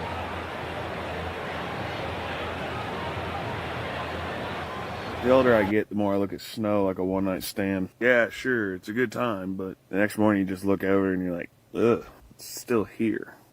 I don't think we ever really got over that language barrier. No, it's not your fault. What the f***? You speak English? Of course I do. You've spoke English the whole time I've been here. I speak English since I was 5 years old. 5 years old? And I have 84 now. Woo! You don't look a day over 110. Whoever got a hold of my husband's number and added him to another group chat, y'all have created a monster. I'm trying to figure out who is who in all this because I'm scared to message them. Well, yeah, it's a total waste of your time. It's none of your business. It's not a waste of my time. Are you really creating another pegboard? Yes, I'm trying to figure it all out. They're spilling the tea over here. I'm just trying to organize it. Why the hell? Unless it was an accident. Unless they think probably an accident. Probably off by one number. One's trying to have a baby, and I can't figure out the names, but 2 of them slept with the same guy years ago. One still has feelings for him, but that's besides the baby. It's fun. It's juicy. Yeah, I can give you something else such juicy that's... But you don't. The outpouring of love from the fan base that this guy finally was getting his chance. Just amazing. Standing ovation for the captain, Don Mattingly. It was electric, and I think the fans, they were sort of on the edge of their seat, wondering how he was going to respond to that. Mattingly's chance would come quickly. Now here's what the theater of baseball is all about. The 6th inning of Game 1, with the score tied at 2. Mattingly, base hit right field. Jay Buhner giving chase. Yankees take the lead, but a Don Mattingly single. He went 2 for 4 in the game to help the Yankees take it. Was it as good as you anticipated it would be to trot out on the field for a postseason game as a New York Yankee? It was better than I ever thought it would be. NFL GM for a day. You can pick one player, past or present, to start your franchise. Who are you taking? For about 70 cents, you can buy a can of soda, regular or diet. For about 70 cents, you can also buy a cup of coffee. For about 70 cents, you can buy a pack of gum, plain or sugarless. For 10 cents a day. You can buy The Country Club for Braves Country Radio.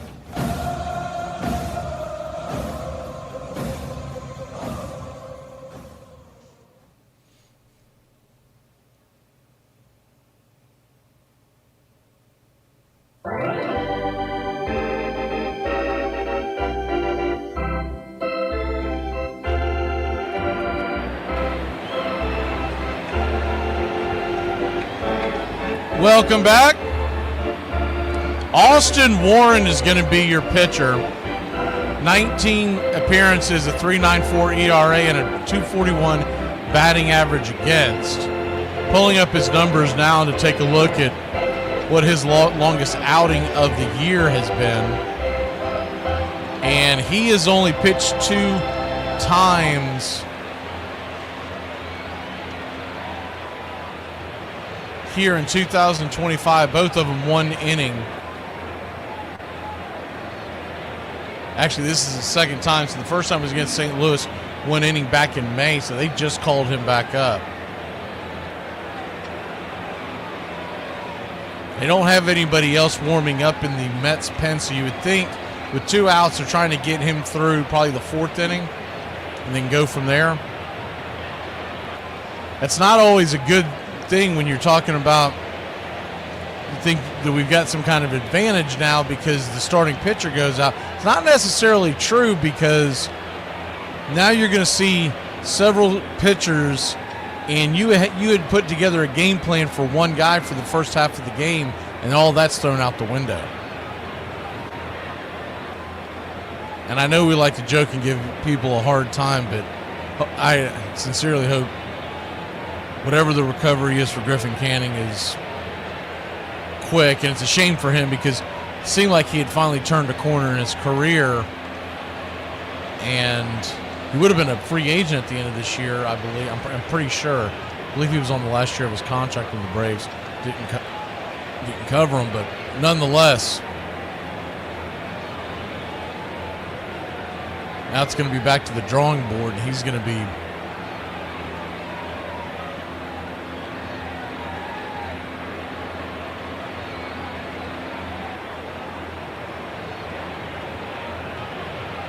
if it's as bad as it looked, he won't be a free agent until 26. First pitch on the way is a cutter up inside to Ronald Acuna Jr. It's 1-0. Now they could do something like the way the Red Sox did the couple of players, where you sign a guy fairly cheap for next year and him giving you a discount for the following year. The 1-0 to Acuna. Swing, pops it up. Can of corn in the infield, that'll end the inning. Braves get Eli on with the good at bat. The rest of the bats, well, you can put them in the dumper. We'll be back in a flash here on Braves Country.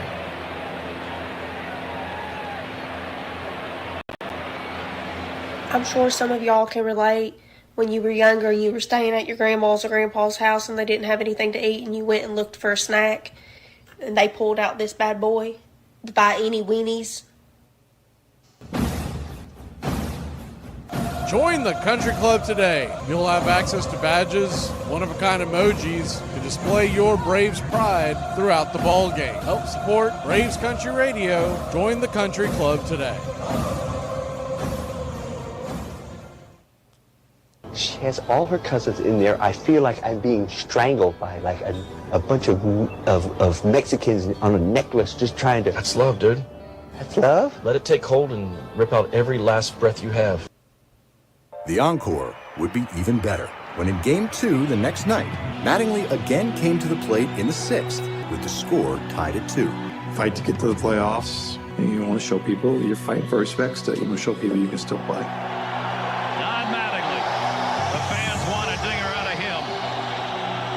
You know it's loud, you know it's crazy, but it's almost like background noise at that point. Then it gets back to what am I doing with this guy? Looking for the changeup, the whole at bat, knowing I'm going to get it in there somewhere, and then he ends up throwing it for a strike. This one by Mattingly. Oh, hang on to the roof. Goodbye, home run. Don Mattingly. I mean, if Yankee Stadium had a roof, it would have been blown off. I got up out of the dugout. A lot of people may have thought I was up to congratulate him. I actually thought the dugout was going to crumble. The concrete blocks were shaking. I've never seen anything like that stadium that day. I actually turned to the person who was sitting next to me and I said, I think we're going to go down. We were moving, like the press box was moving. And I was like, holy cow, like this is really how we're going to die and someone hit a home run at Yankee Stadium.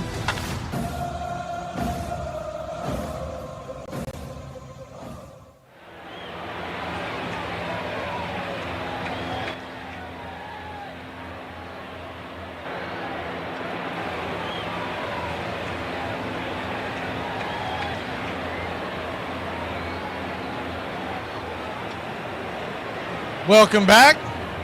Grant Holmes goes back to work. First pitch on the way is a cutter at the knees. It's 0-1.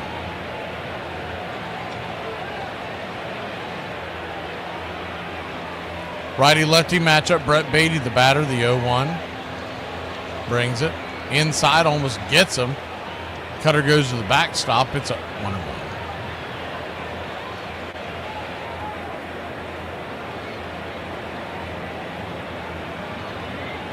That thing almost got his... It ended up hitting Sean Murphy in the shoe on the way back, but it almost got Beatty on the shoe. The 1-1. Slider down and in. 2-1. 2-1 count. Braves nothing, Mets nothing, bottom of the third.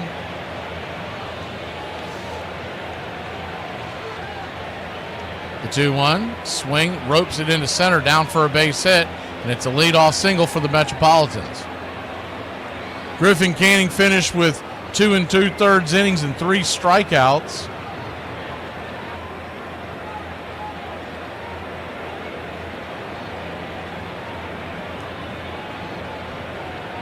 Just 1 hit allowed before the injury.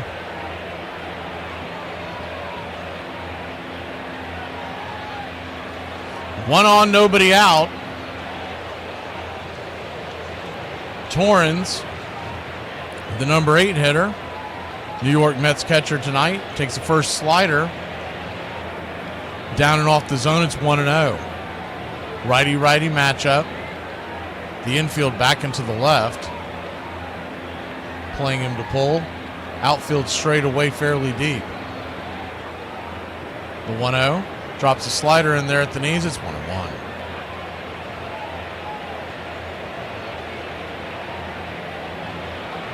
Grant Holmes with just 2 strikeouts on the night so far, if you're keeping track of that. The 1-1. Well inside to him.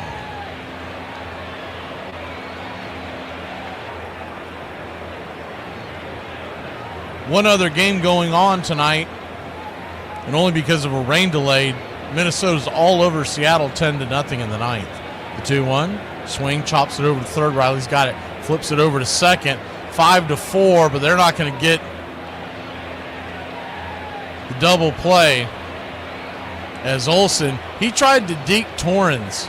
He started running back towards the dugout to see if Torrens would turn. Torrens didn't bite it. You don't see guys do that much anymore.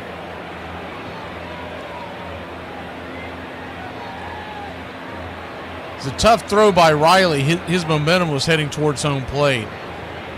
Ozzie never had a chance to get him out. Runner at first, but one out now. Mauricio, who hit one out last night, takes one down and away. It's 1-0. Ronnie Mauricio is batting .224 on the year, 3 home runs, 5 RBI, a .688 OPS. The 1-0 from Holmes.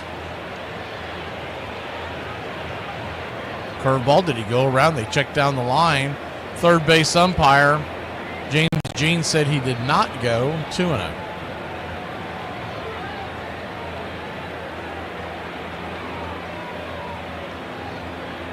Two-0 count. Another curveball down and in, nowhere near the zone. 3-0. So he's pitching around the number 9 hitter Mauricio to get to Lindor. It's a bold strategy, Cotton. The 3-0. Fastball right there, down the middle. 3-1. He was taken all the way, but you kind of painted yourself in a corner now. 3-1 count.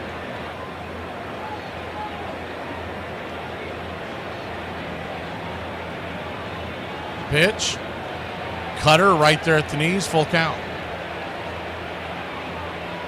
So from 3-0 to a full count, Grant Holmes trying to get all the way back.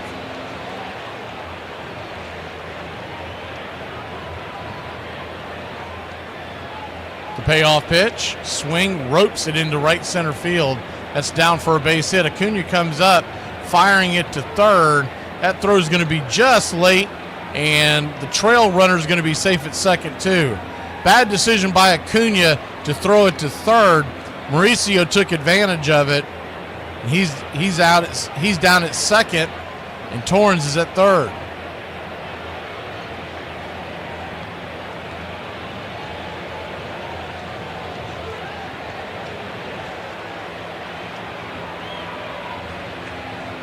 Never really had a chance to get Torrens there, even with Acuna's arm.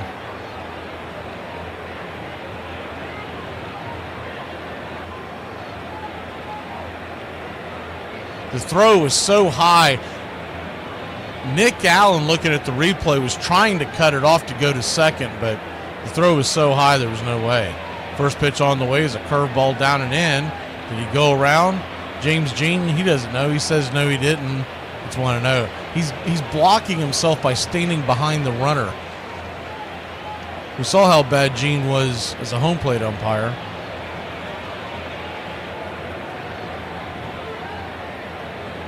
The 1-0. Swing and a miss, 95 off the plate, 1-1.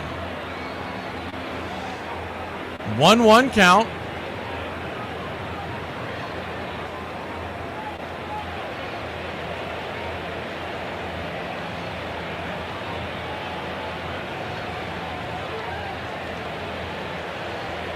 Holmes steps off the bump.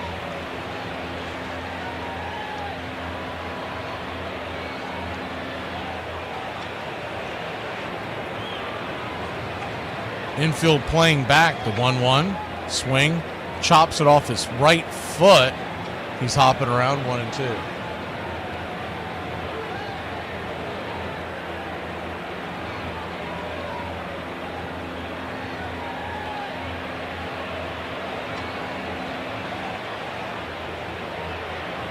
Ball hit the top, very top of his shoe towards the, in between the two ankles on the front of the foot. It looks like he's got pretty good padding there. The 1-2 to Lindor. Swing and a miss, strike 3. Got him with the slider. 2 down. Huge strikeout there. Now the infield can play all the way back. They were essentially almost like not quite double play territory, not quite, almost to the halfway mark. Now you'll see him move all the way back. Riley will have to stay even with the bag with Nimmo standing at the plate. First pitch swinging, lifts it high and deep into center field, but Harris looks like he's got a beat on it. He does, and that'll end the inning.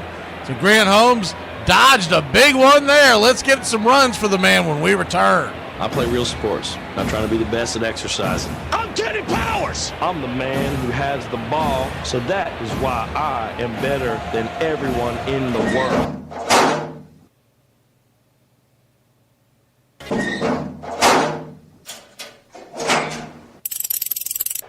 You have the tying run 90 feet away in Kevin Mitchell, and the possible winning run at first in Ray Knight. And here's Mookie. Fouled off. 1 ball, 1 strike. Ball 2. Fouled away, 2-2. Fouled away again. Fouled away. And it's going to go to the backstop. Here comes Mitchell to score the tying run, and Ray Knight is at second base. 3-2 to Mookie Wilson. And he pops it in the air, foul off to the right. Gedman coming over. He will not have a play. Line drive foul. Can you believe this ball game at Shea? Oh, brother.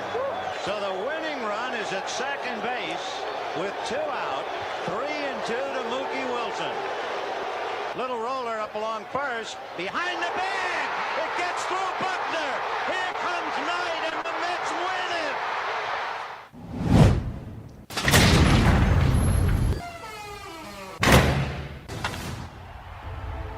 One of those moments where I don't care how long you've been doing it, you kind of step back as they're collecting the debris off the field, and you go, okay, that was pretty cool. I got to be here for that. You're going to reach back for that memory as you get older, and I do. I remember looking down at him in the dugout, and he kind of looked at me, and it was kind of like, okay, that was pretty cool.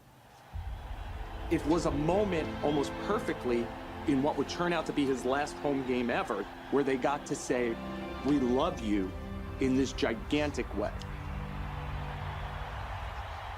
The Yankees headed cross-country to Seattle with a 2-0 series lead, and their captain savoring every moment of the experience.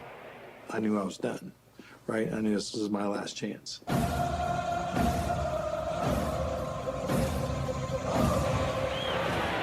Matt Olson leads us off in his 700th consecutive game as soon as this game makes it to the 5th inning, dating all the way back to 2021. Righty-lefty, Warren back out there on the bump. Sweeper right across the belt. First strike, it's 0-1. The 0-1. Swing. Slices it back foul, 0-2.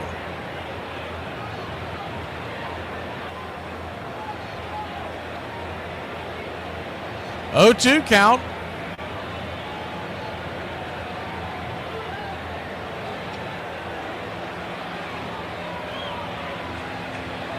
Kicks and fires, swing, chopper over the mound. Here comes the throw from Francisco Lindor. He'll get Olson by about a step or so on a 6-3 putout. Good defensive play by Lindor. 1 away.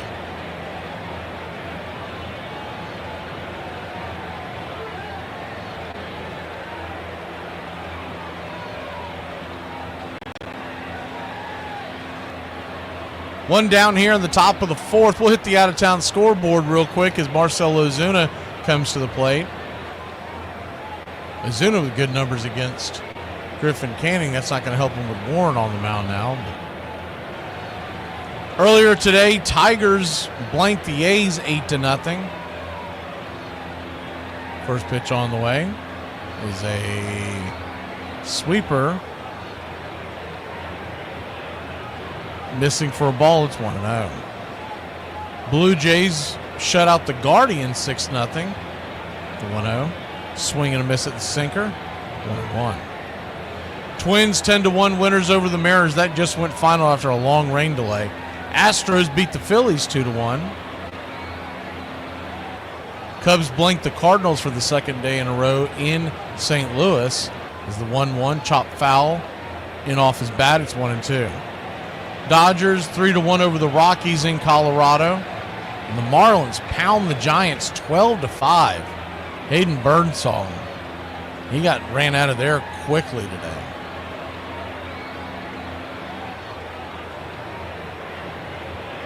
The 1-2. Threw the sweeper off the edge. Good take by Marcel. 2-2. Looking at your wild card standings in the National League is the 2-2. Swing, slices it down the right field line. Just foul. That was heading for the corner for extra bases, but it just kicked foul. Say a foot and a half, maybe 2 feet. All these are updated and they're going by the loss column. So many teams have played uneven schedules. We're going by the loss column going forward. The Braves are 8 games back of the Phillies in the loss column is the 2-2. Did he go around? Looked like he may have. He did not. First base umpire Todd Pitcher says he held up. Full count. 8 back of the Phillies. 6 back of the Brewers and the Padres. We're now 5 back of the Giants. 3-2. Swing. Hits it up the middle. That'll skate through for a base hit. And it's a 1-out single for the Big Bear. Good piece of hitting there by Marcell Ozuna. And the ball got underneath the glove of the center fielder, Taylor. And the Big Zoo goes all the way to second. I'd say that's going to be a single and an error, but regardless, the Big Zoo takes 2. Good hustle by Marcel. He hit the bag and kept looking. A lot of guys will just stop and turn around. Mauricio said something to him playfully that made him jokingly act like he was throwing an elbow to him when he got to second. First pitch on the way to Austin Riley is right there for a ball. It's 1-0. I'm sure it's got something to do with the speed. Back to that wild card standing. So the Braves are now just 6 behind the Padres in the loss column, 5 with the Giants, and 4 with the Cardinals. Is the 1-0 up top. 1-1. They are 3 back of the Reds in the loss column as the Diamondbacks. So if they can win today, that's where it will hold. They are 3 games in front of the Marlins. There's the 1-1 dribbled over to third. Riley is going to be down on an easy 5-3 put out, 2 down. Marlins and Nationals are the closest teams to the Braves. Marlins 3 behind them, the Nationals 5.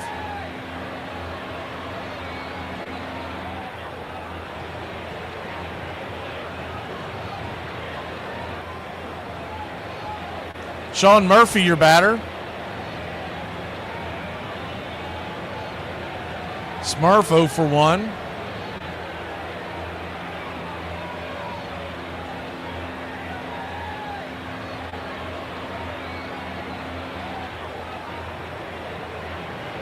First pitch on the way.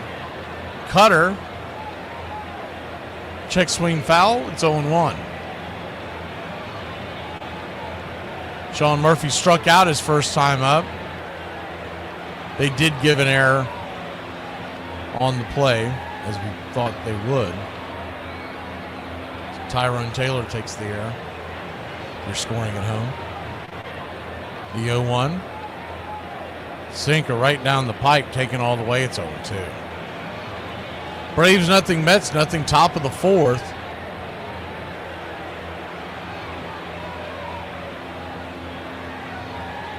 The 0-2 count. Swing and a miss, chase a sweeper a foot out of the zone. That'll end the inning. Marcell Ozuna gets on, but nothing else doing. We'll be back in a flash. Bottom of the fourth we go. 0-0 here in New York.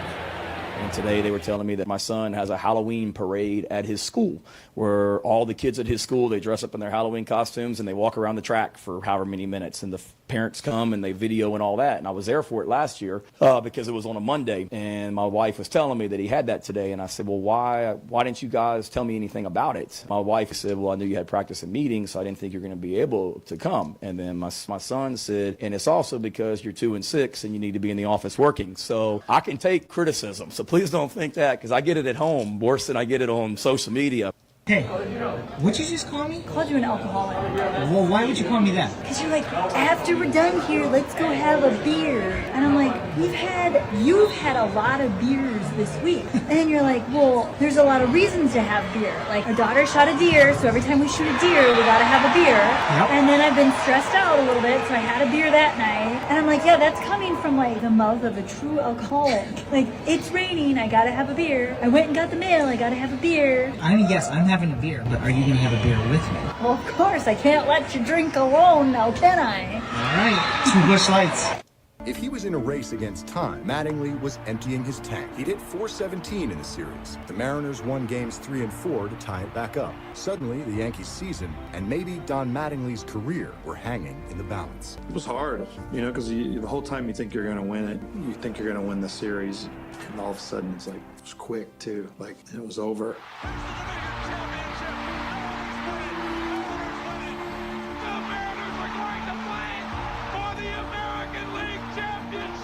It was so devastating, the way that we kind of went down. That last hit, Edgar, Gerald's throwing that ball, and then having Griffey score, and then it was like all of a sudden, poof, it's gone.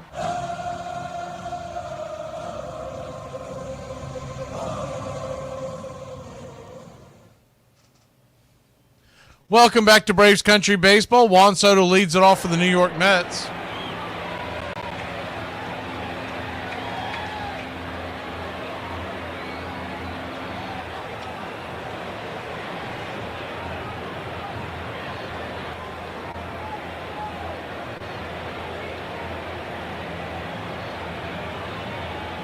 Grant Holmes goes back to work.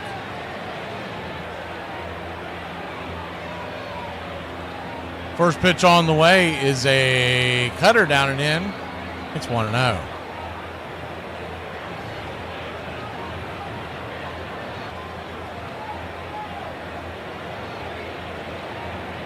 Righty-lefty matchup, infield back and to the right, the 1-0. Snapped a curveball on the inside but missed the zone, 2-0. 2-0 count. Grant Holmes, by the way, is at 47 pitches. He's about where he should be.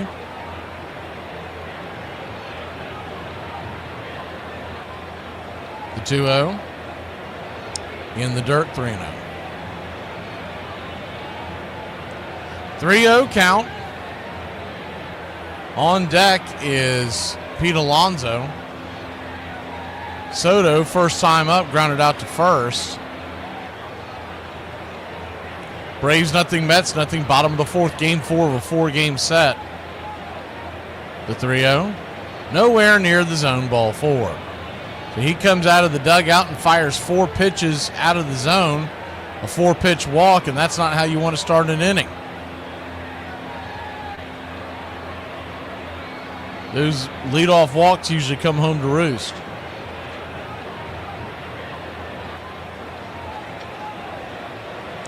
Pete Alonso now the batter.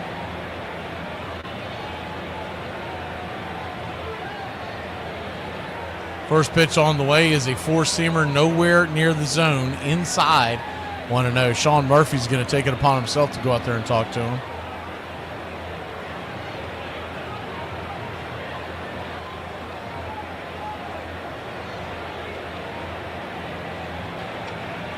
In Major League Baseball, a leadoff walk typically ends up as a run 38% of the time. That's a lot.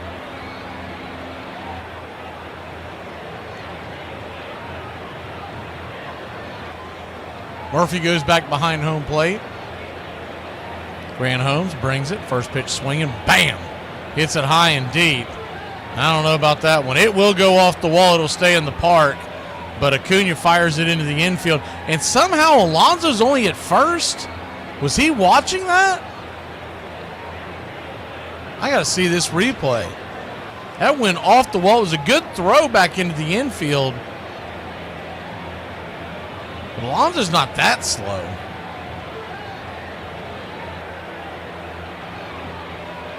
Acuna was so close to that ball when it came off the wall. Fortunate it didn't eat him up. Nonetheless, they've got runners on the corners and nobody out. The replay is showing the run of Soto, but I want to see where. I don't believe Alonso was loafing. I'm very surprised he didn't make it to second on that one there. McNeil, the batter, first pitch swinging, slices it down the left field line. If it's fair, it's trouble. It's going to bounce foul towards the tarps. It's 0-1. Inning not starting out well at all here for Grant Holmes. He's got to get it together. Wind is really starting to pick up. Whipping inside to the park. That's got to be every bit of 20 miles an hour. On the top of the roof, and a lot of it shielded, excuse me. The 0-1 is inside, 1-1. 1-1 count.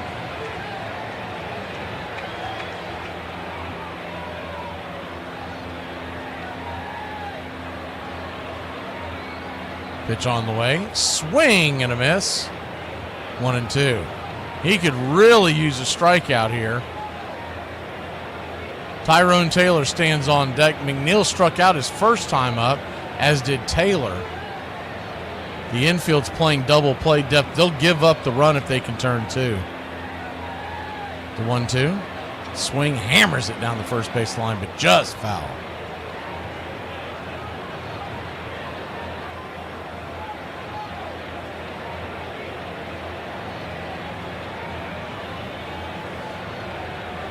One-two count, runners at the corners, nobody out.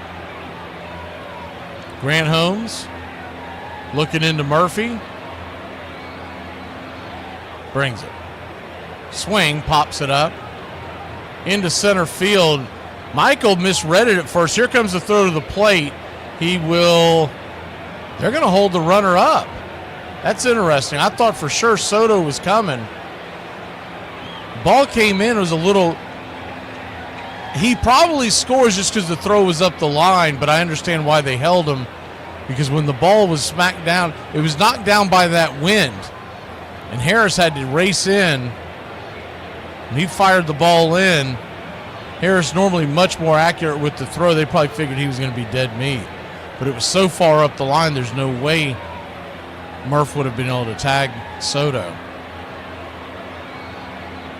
First pitch on the way to Taylor is a slider right there at the knees. It's 0-1. Our old nemesis Tyrone Taylor back in the lineup tonight, batting .226 with 2 home runs, 15 RBI. But I'm convinced he's batting 1,000 against the Atlanta Braves. The 0-1, swing and a miss slider. It's 0-2. He struck out his first time up. We could use another one of those right here. On deck is Beatty. He's got 8 home runs of his own. The 0-2. Swing, lifts it. High into right field. This should score the runner now. Acuna's got it. He'll fire it into the infield.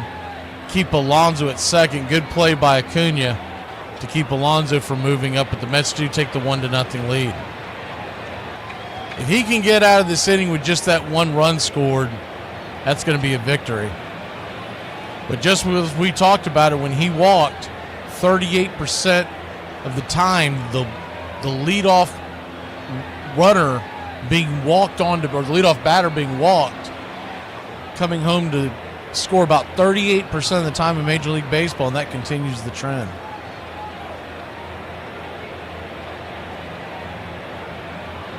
Grant Holmes fires it over to first. Pete Alonso.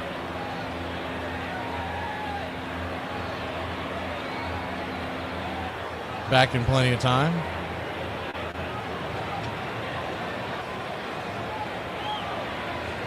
First pitch on the way is 94. High and out of the zone to Brett Beatty, so we're not out of the woods yet. It's 1-0.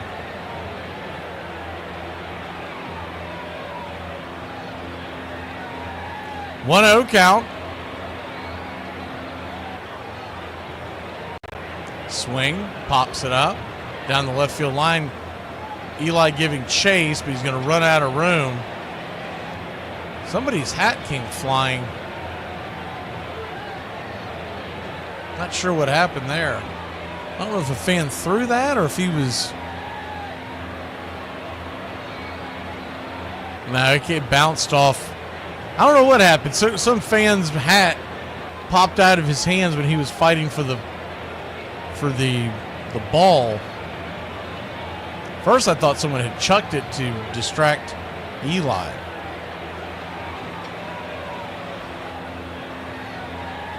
Probably took it off trying to make a catch with it. 1-1 count. 95 off the plate. 2-1.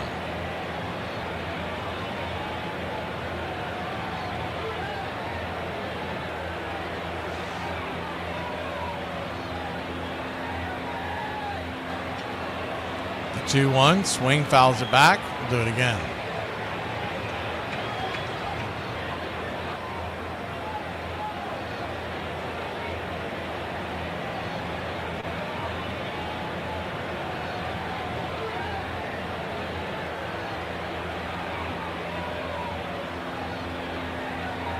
The 2-2 from Holmes. 94 inside, does not get the call. Full count.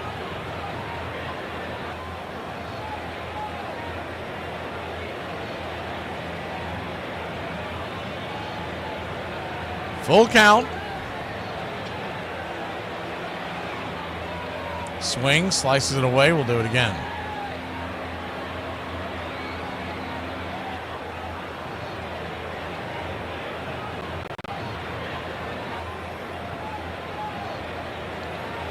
Lonzo will be on the move once again with the full count and 2 outs. Grant Holmes, 66th pitch of the night, in the dirt, ball 4. So he'll walk him down to first, and that'll bring Torrens to the plate, who's 0 for 1. Hit into a fielder's choice his first time up. Long inning for Grant Holmes. 66 pitches now.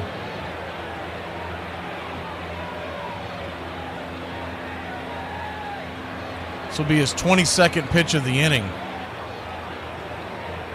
First pitch, 94. Right there on the outer edge, it's 0-1. Doesn't quite have that strikeout stuff like he normally has tonight. He's battling through it.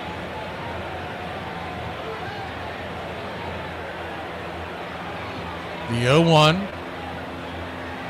Down and away, 1-1.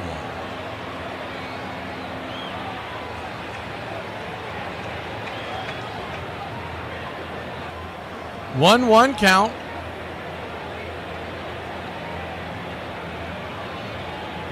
Grant Holmes looks back the runner at second, brings it. Swing, chops it off his instep, 1-2.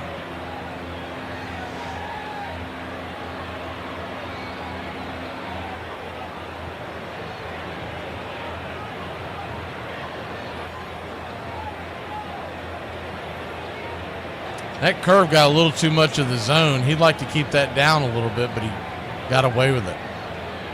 The 1-2 to Torrens. Runners at first and second, 2 outs. 25th pitch of the inning.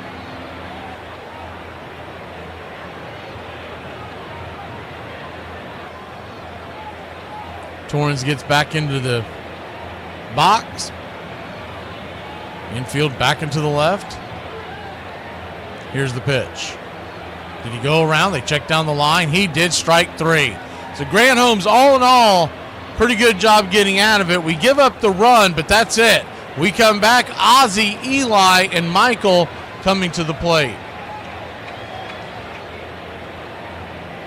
We are going to be translating today from some Gen Z slang to some millennial slang. We're going to start off strong, and that is Riz. Boy got Riz. You know what we said as millennials? Boy got swag, right? Like Riz equals swag. You're welcome. It came from charisma. Makes a lot more sense when you realize that. They say it's giving. You know what we said? I can't even.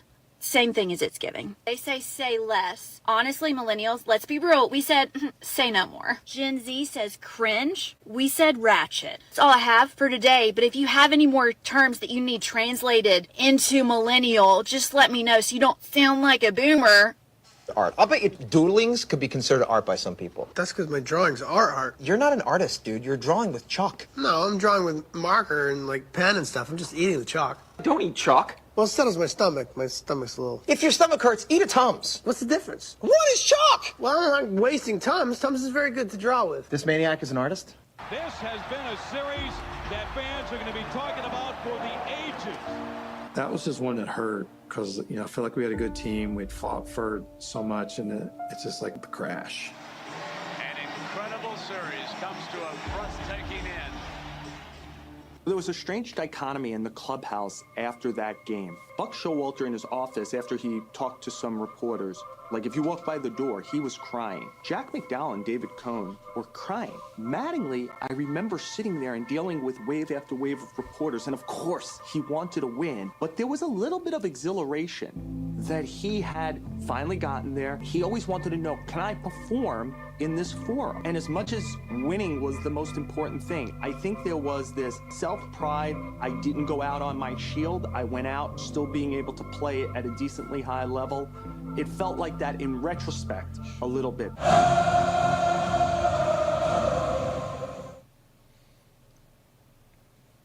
Welcome back to Braves Country Baseball.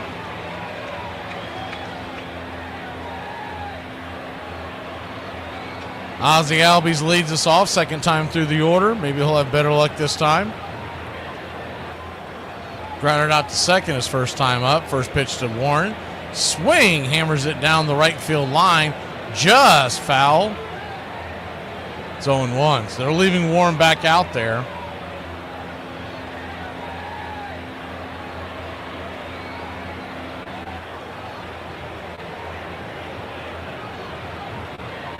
The 0-1. 93 off the plate, 1-1. 1-1 count. Mets lead at 1-0. We're just starting the fifth inning. 1-1. Swing. Bangs it down the first base line, but thankfully it went foul. He chased that one well out of the zone.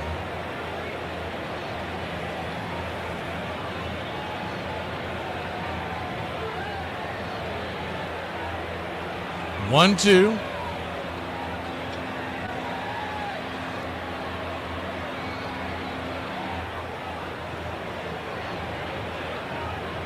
Brings it. Swing. Saws it off foul, 93 miles an hour.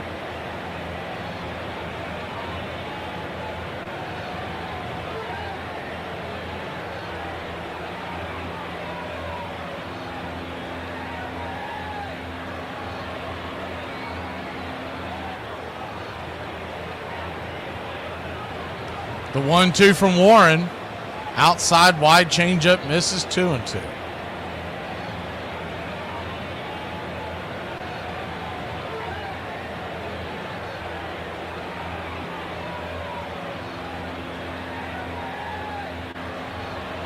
The 2-2. Swing. Bangs it down the first base line. We'll do it again.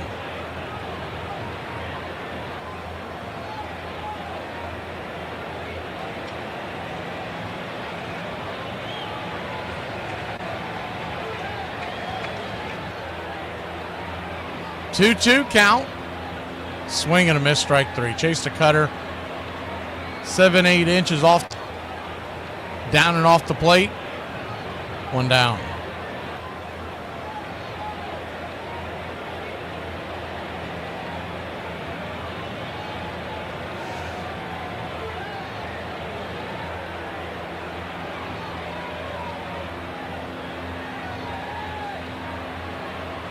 First pitch on the way to Eli White is down and in for a ball. It's 1-0. Righty-righty matchup. Eli singled his first time up. 1-0. Swing. Lifts it. High into left center field. Drifting back, making the catch at the warning track is Tyrone Taylor for a long out, number 2.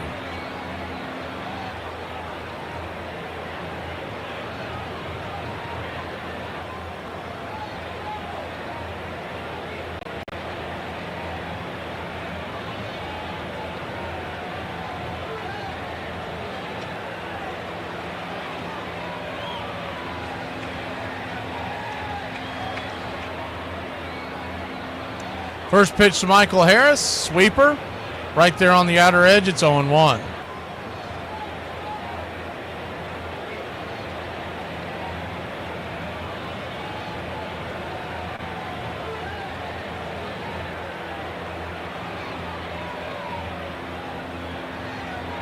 The 0-1. Sweeper misses outside wide, 1-1. 1-1 count.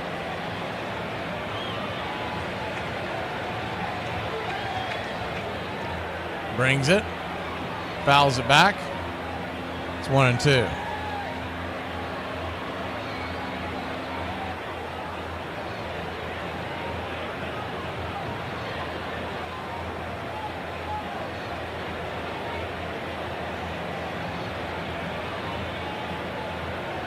The 1-2. Way high out of the zone, 2-2.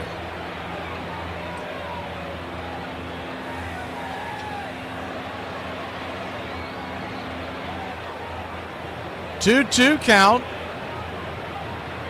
Nobody on, 2 outs. Warren comes set. Pitch. Swing, bangs it over to third. Easy 5-3 put out, and that'll end the inning. Harris's on base percentage continues to plummet. We head to the bottom of the 5th. 1-0 New York here in New York. A quick question. Where are we meeting the men that actually want to date and be in a relationship? Because it's not the dating apps. It's not. It's not the coffee shops. I've been trying that. I've been trying that for a while now. Definitely not the bars. Not at my age, because they're all like 21, 22, so they definitely don't want to be in a relationship, and I definitely do not want to be a cougar. I, again, tend to go about 8 to 10 years older than me. I found out even those don't want to date for a relationship. Even they are still figuring things out. Yeah, they are. So where are we meeting the ones that want to date and be in a relationship? That want to date to eventually get into a relationship? That are dating to see if we're compatible for a relationship, not other things. No. I need to know because I have yet to find them. And I've been looking, so maybe I should stop looking. I don't know. But if you know, please let me know. Help your girl out. I just came out of the Yankee clubhouse. You have to wonder, was this Mattingly's last game? We were sitting in the clubhouse after the game, and he said, Bogsy, I'm done. And being involved with something like that, to where a great player of the game says, you're done, it's a hard thing to swallow. I didn't realize that it was going to be it for Donnie until the plane ride home from Seattle in 1995, which was the most excruciating 6 hours I've ever spent on an airplane. Everybody was crying, and Donnie came and sat and talked to everybody one at a time. I remember thinking that he was saying goodbye. I call that 6-hour flight the flying funeral. Players sobbing, and all of them sobbing, not because they had lost, but the players were crying for him. That was painful. You know, for me, it's kind of twofold. I know that's in my heart. I don't retire completely, but pretty much know that's the end of the road. That was it for me. Brick wall waterfall. He thinks he got it all. Boom with that attitude. Peace punch, Captain Crunch. I got something you can't touch. Reese's Pieces 7-Up. Mess with me, I'll mess you up. Welcome back.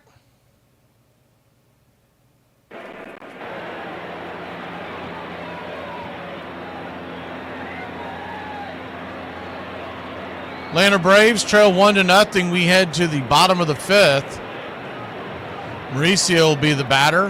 Then back to the top of the order. I swear it feels like the top of the order has been batted like 4 times already for the Mets.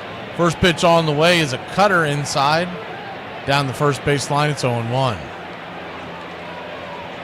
Braves trail 1-0. New York 1 run, 3 hits, 1 error. Braves no runs, 2 hits, no errors.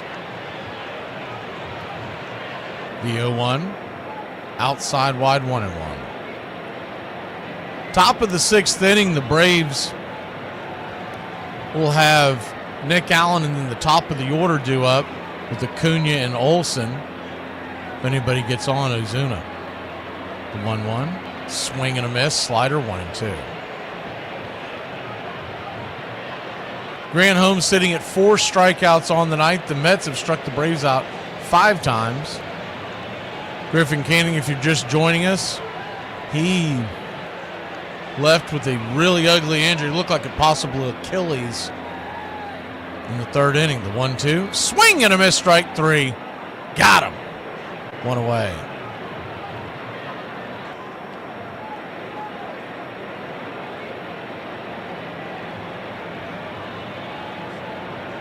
He's been leaning on that curveball tonight, and he got him again.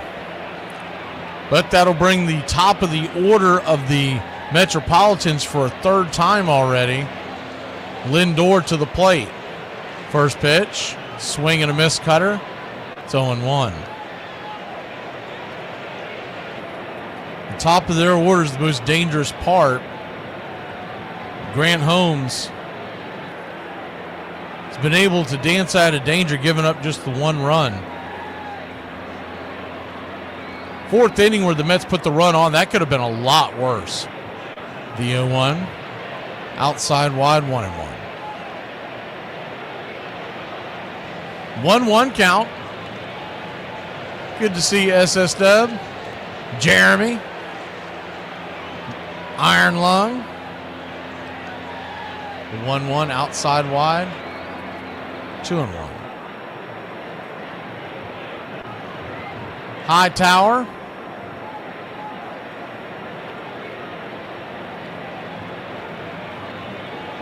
The 2-1 pitch. Swing and a miss. Slider 2-2.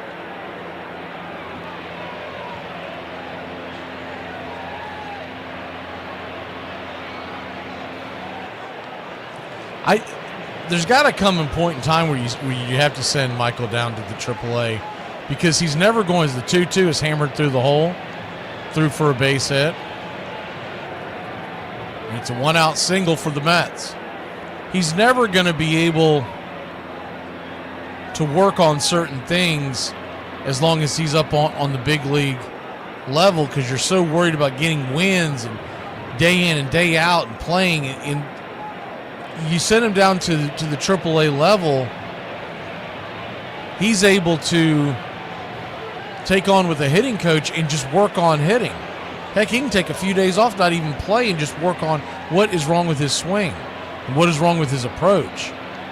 First pitch on the way to Nimmo is a slider off the dish. It's 1-0. That's why when you get to the majors, you're expected to be pretty much a finished project. You're always going to be tinkering with things.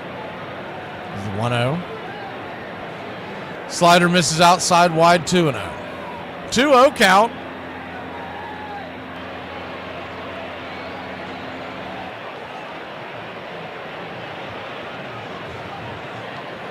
Runner at first, 1 out. The 2-0. Swing, bangs it through the hole. That's going to be a base hit. And Lindor will easily... No, he's going to slam on the brakes and stay at second. That's interesting. I think he would have gotten to third, but he decided to hold up.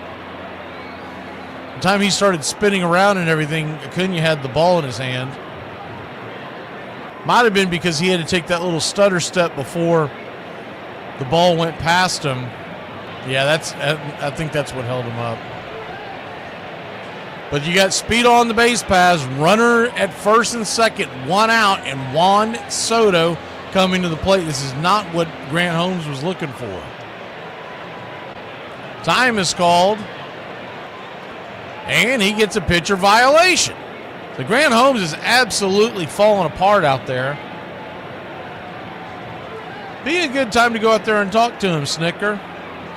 Saying Kranitz out there, but he's got his arms folded in the dugout trying to fight staying awake.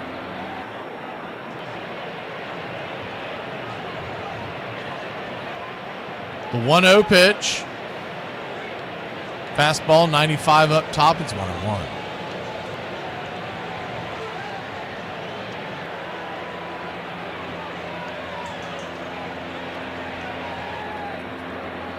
One count.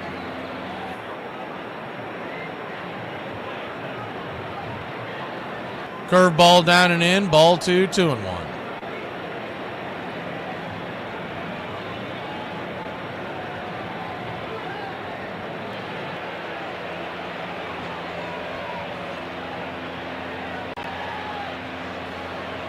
The 2-1 count. Swing pops it up. Can of corn in the infield. Riley's underneath it. Makes the catch standing on the third base bag. 2 down.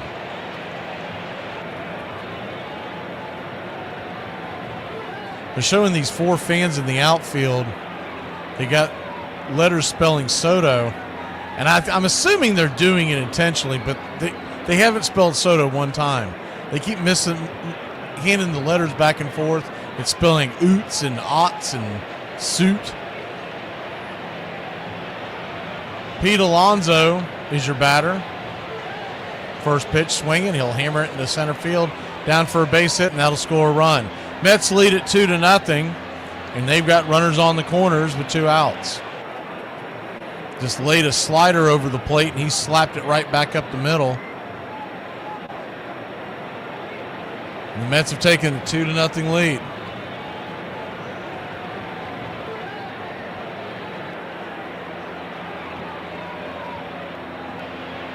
Way too much of the plate on that one.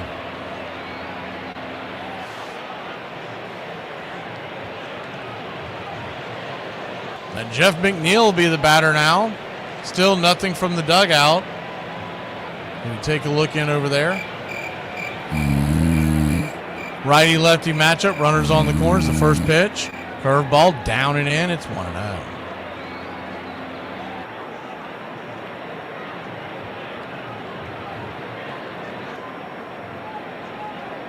The 1-0.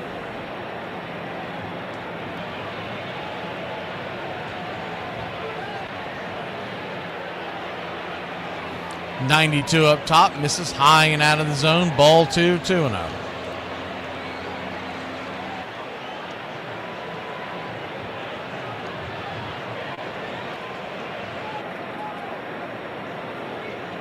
.20 count. Swing, fouls it back, 2-1. Cutter up top.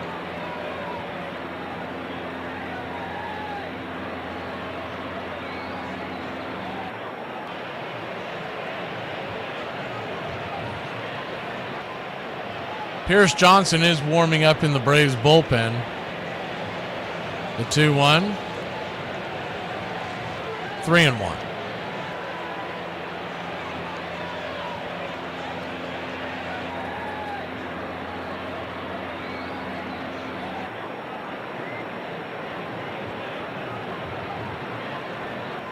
Infield, playing back and to the right, the 3-1 pitch.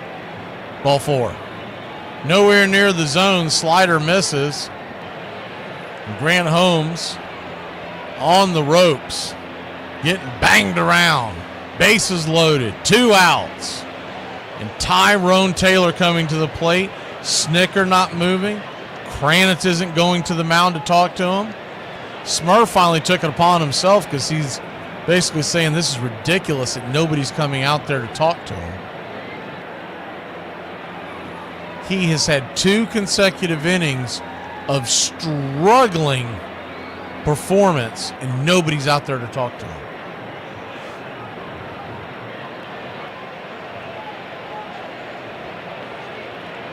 So bases loaded, 2 outs, nowhere to run, nowhere to hide.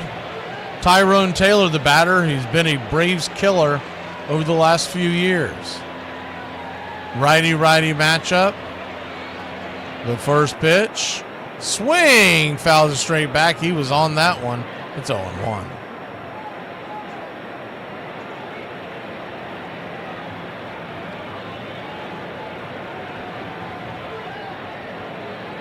The 0-1. Nowhere near the zone, 4-seam fastball, 1-1. Holmes, by the way, he is at 93 pitches. We're not through 5. So he is huffing and puffing out there. Another reason why you need someone to go out there and talk to him. The 1-1, swing and a miss, 1-2. Second ago, when he was waiting for the ball to come back to him from Smurf, when Smurf was getting a new ball from home plate umpire Tumpain, he was bent over holding his knees like you see NBA players do at the foul line. The 1-2, swing, chops it foul, just stays alive, we'll do it again. That is a sure sign of someone who's running out of gas. I don't know if they showed it on the Braves cast, but I saw it over on the Mets cast. They weren't focusing on it, but you could see him holding his knees, waiting for the new ball. And he's a big boy, and he's thrown almost 100 pitches in 5 innings. That's yeoman's work. Back to the count, the 1-2. Swing, just got a piece of it. We'll do it again. Curveball, down and in. Taylor doing just enough to stay alive in the at-bat. Grant Holmes trying to find that little bit left to get out of the jam. The 1-2 from Grant. Swing and a miss, strike 3.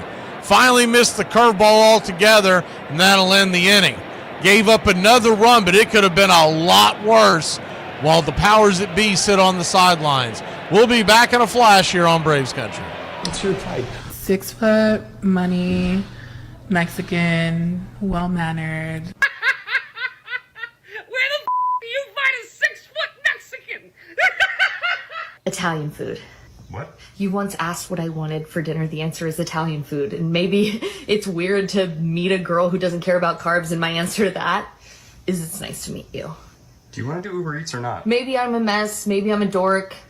Maybe I forgot to pick up our kids from daycare. But guess what? I'm your mess. I'm your dork. I'm your forgotten. I'm sorry, where are the kids? And that's what I love about you. You don't care. Well, I just said it. I love you. I love you. I love you too, but are you gonna pick up the boys from daycare? Trader Joe's. What? We had just walked out of the parking lot. I said, we have to go back in. We forgot the dark chocolate covered peanut butter cups. And then you pulled them out of your bag. You would remember them. That's when I fell in love with you. That was last week. So it's too soon. I moved too fast. Yeah. We've been married for 7 years. Well, maybe you're scared, but I'm not. First base umpire is Dinkinger, American League. The people in St. Louis to this day still think it was Game 7 because they think they lost the World Series on that call. They still dropped a pop-up that inning. And Clark doesn't know where he is. They still had a pass ball. That gets away from Porter, and the runners move up. And they still blame that on Dankinger. And that's a looper hitting the right field for a base hit. Here comes Sunburn. Here's the throw. He scores. We go to a 7. What's up, Braves Country? Looking forward to a great Atlanta Braves season. See y'all at the ballpark. Love y'all.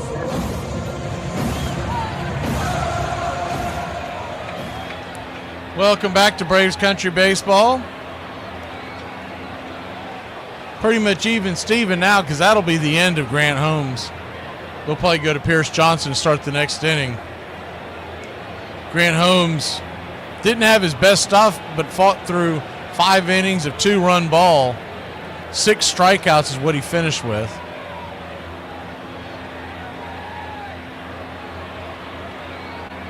Leading off the top of the 6th, Nunez to the mound, Nick Allen to the plate, swings at the first pitch, pops it up. Weak fly ball into left field, 1 away.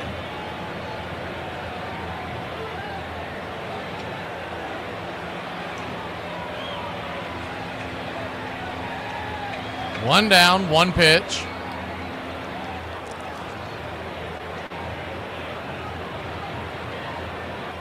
And that'll take us back to the top of the order. Maybe they can do something. Ronald Acuna Jr. stands in.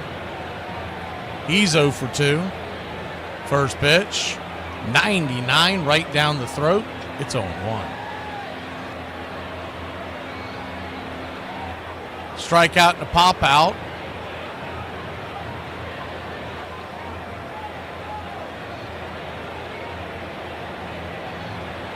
The 0-1 swing, lifts it high and deep into the center field, but not deep enough. It'll die in the glove of Taylor, well before the wall. 2 down. 3 pitches, 2 outs. Nunez cruising through here. Matt Olson will be your batter.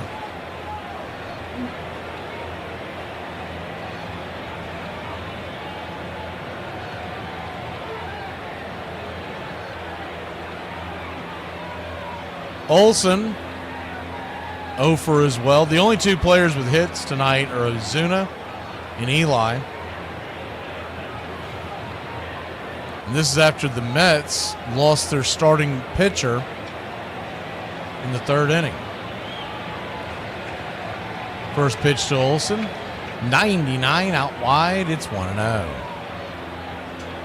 Tying run standing on deck in the form of Marcell Ozuna, so if Olson can get on, Bloop and a blast can tie this. The 1-0.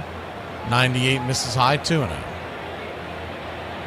2-0 count. Olson with an 840 OPS.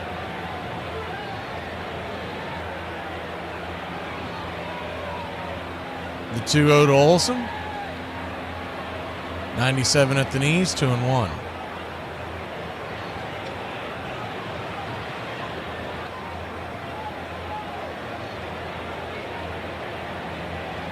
Infield back and to the right. Outfield deep and straight away. The 2-1. Swing and a miss. Slider well out in front of that one. 2-2. Almost a 10-mile-an-hour difference on that fastball and that slider. 2-2 count. Nunez with a 2.31 ERA. The pitch. 97 just misses high. Just over the letters. Full count to Olson now. Ozuna standing on deck. The payoff pitch to Matty. Brings it. Swing. Slaps it back foul. That time the slider to Olson almost had that one timed up.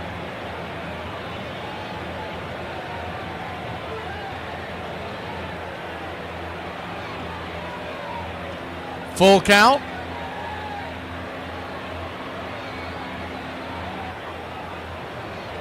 Nunez comes set. Flips it up there. Swing. Another slider. 2 of those pitches there, back to back, they've gone straight to the backstop. He's just missing timing that up. I can't imagine he's going to get that pitch again. But maybe that's the pitch he feels the closest he can hit the zone with. The payoff once again. Swing and a miss. Blew it right by him. 98 miles an hour. Swing and a miss, strike 3. We head to the bottom of the 6th, trailing by 2 here in New York. I just want to say to the school teacher that said I wouldn't turn out to be any more than a construction worker and an alcoholic, man, you, that was a lucky guess. Girl come downstairs, she come out her apartment with her baby with no shoes on. I said, oh, girl, it's cold outside. She said, something ain't right. I said, oh, man. She said, oh, man, the building is on fire. I said, no, what? I got my 3 kids and we bounced out. We ain't gonna be in no fire, not today. Major League Baseball banned the 2 fans indefinitely who interfered with Mookie Betts in the World Series. What are your thoughts? Do you think it's too harsh? Believe it or not, we use the word cancer as a medical diagnosis because Hippocrates thought the tumors looked like crabs. In 1937, a man tried to find seats for himself and his wife on the Hindenburg, but there were none available next to each other. They took a plane home instead. 2 years later, the man, Martin Goodman, went on to create Marvel Comics. Daniel Day-Lewis, on receiving his 2008 Oscar presented by Helen Mirren, who won an Oscar for playing the Queen, said, "That's the closest I'll come to ever getting a knighthood." He was knighted 6 years later. I just did my own taxes. I got online and used some kind of turbo quicken thing, and I'm going to get a lot back. But I may be in jail by next week. I think we played 174 ball games this year. That's the first time we got beat in the 9th inning. I thought the guy was out at first base. I'm pretty perturbed about that call. For crying out loud, St. Louis, and I have friends that live in St. Louis. Don Dankinger, he made a bad call. Made a bad call. If they call him out, we still might have won the game. You don't know. That was game 6. We're not dead yet! One more time, baby, one more time. Come out and play game 7. 1 minute I'm on the road looking at the bushes. Next minute I'm in the bushes looking at the road.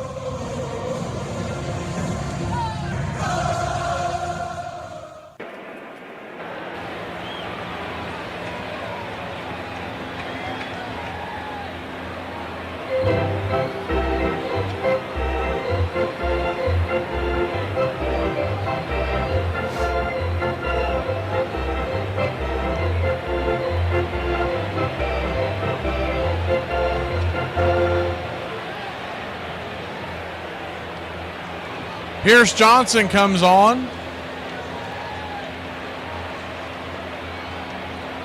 Righty-lefty to start the inning. Pitch on the way to Beatty is a curveball. Right there at the knees, it's 0-1. Due up here in the 6th inning for the Mets. 0-1. Banged over to second. Ozzy's got it, flips it to first. 4-3, 1 away. Torrens and Mauricio now due up, the 8-9 hitters. Pierce Johnson can pitch a clean inning. He'll avoid the top of the order this go-around.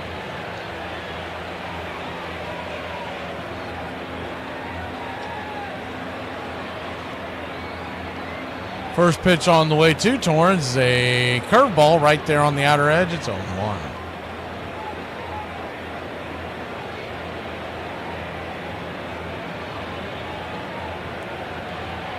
Righty.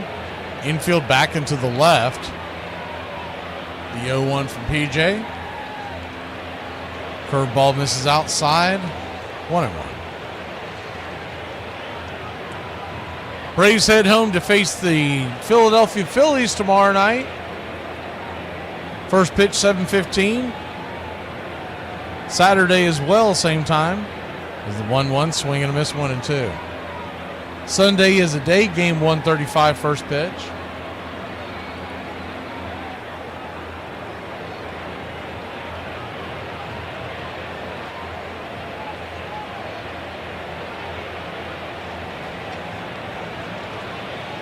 The 1-2 from Pierce Johnson. He's come, sets, brings it, swing, lifts it. Center field coming in, making the running catch is Michael Harris for out number 2. Good defensive play by Harris. Ball was hit off the end of the bat. He had to run in as it was dying quickly, but a good play.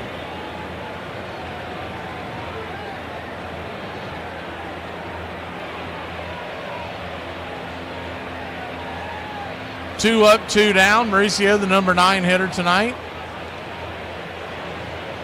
First pitch on the way is a curveball right there at the knees. It's 0-1. Mauricio, 3 home runs on the year. The .233 average. The 0-1. Swing. Hammers it to center. Running back on the track, making the catch is Harris. And that'll end the inning. Mets go down 1-2-3. We got 3 innings left. Can we get some offense? Good Lord, Braves. You're dull nowadays. If we are ever in a don't laugh situation, don't even glance at me. Okay, so you guys keep asking me, what was it about my wife that attracted me the most? I'll tell you, I fell in love the moment she told me that she was bi. Bi? You wrong. I never said that to you. Of course, I found out later she meant polar, but that's... Oh, it's a condition! It's a condition! I don't need to be a scientist. I could just look like one. So I bought these. Glasses? I really don't think that's going to change. Oh, my God. I know, right? Believe it or not, American mathematical scientist George Dantzig was once late to class when in college and solved 2 famously unsolved statistics problems because he thought they were homework. Bro, if you pour ice water on a hot dog, does it become a chili dog? No, don't tell me he's at it again. Dude, you technically have 2 minutes to live, but every time you breathe, it restarts the timer. Sorry. Taxes are just a yearly subscription to the country that you live in. Childhood is the free trial. Sorry. Bro, your eraser slowly dies because of your mistakes. Sorry. Bro, the number of people older than you will never increase. I can't help it that I'm custom made. I can't help it that I look good, smell good, can dance all night long. I can't help it. That's all you had to do was play Game 7. And the pitch is again drilled to left field, hooking down the line, and gone. A 2-0 lead. 3-0 Royals. 8-0. They're in double figures, and it's 11-0 as this massacre goes on. You didn't show up for Game 7, you lost 11-0. Suck on it. It's over right away, so they knew they were going to win. This Kansas City team and their fans are ready to start celebrating.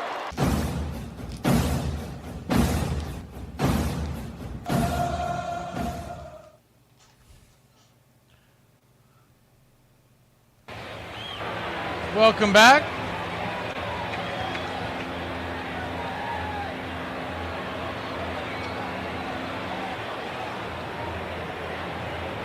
Atlanta Braves trail this one 2-0. Marcell Ozuna leads off. He does have a hit, one of only 2 hits of the Braves. First pitch on the way from Nunez is a 4-seam fastball right down the pipe for a strike. It's 0-1.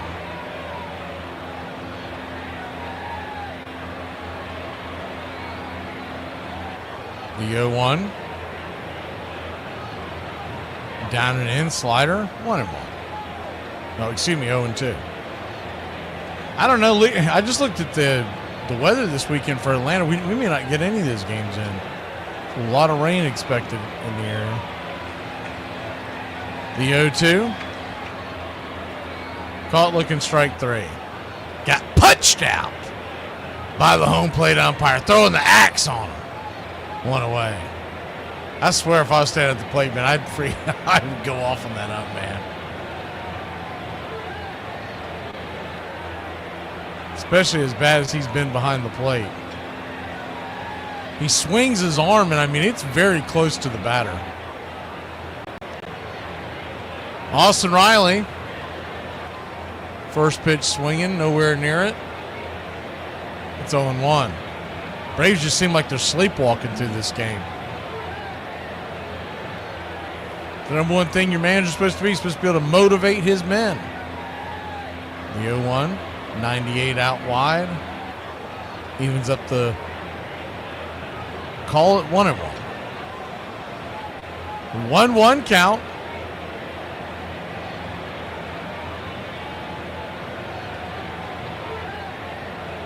Chase one well off the plate. It's 1-2.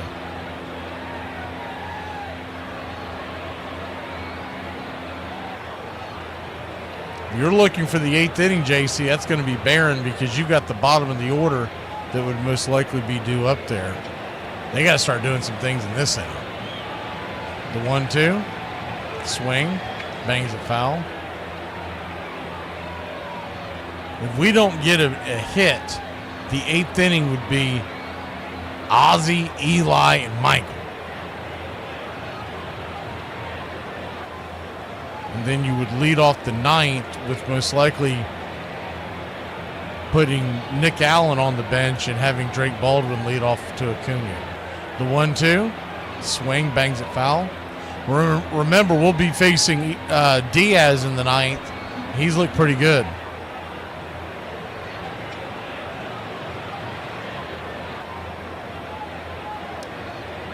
One-two to Riley. 20th pitch by Nunez. Swing and a miss. Strike 3. Yeah, he's putting on a show back there, the umpire. I mean, there's no other word for it. He's kind of an ass.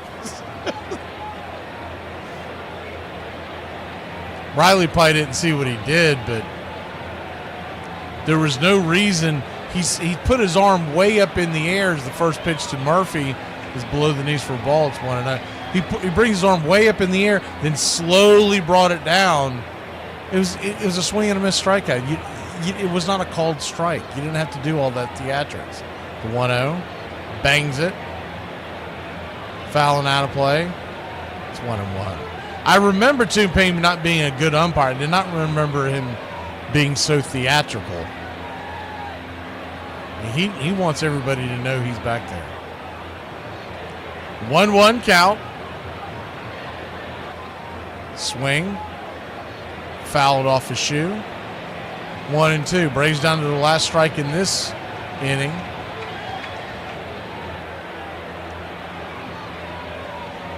But if the Braves can keep it close, I mean, they just need one inning to break through here.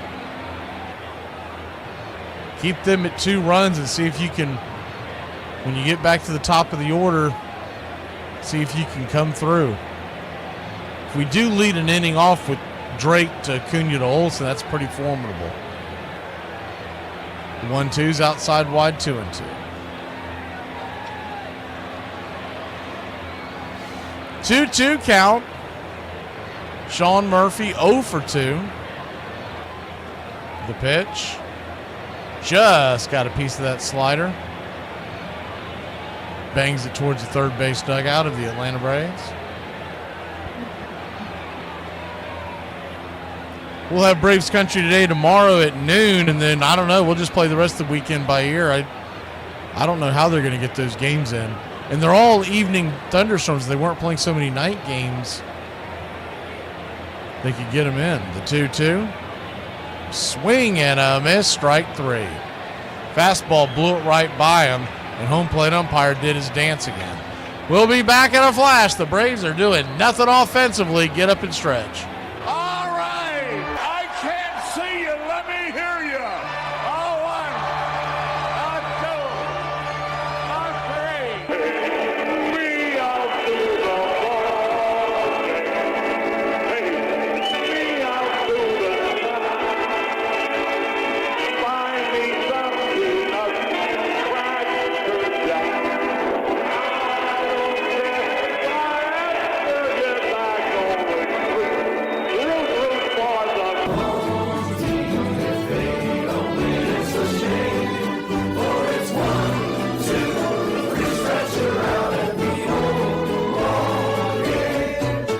3. We out to the ball game. Hey, we out to the find me some peanuts, Cracker Jack. I don't care if I have to get back on the street.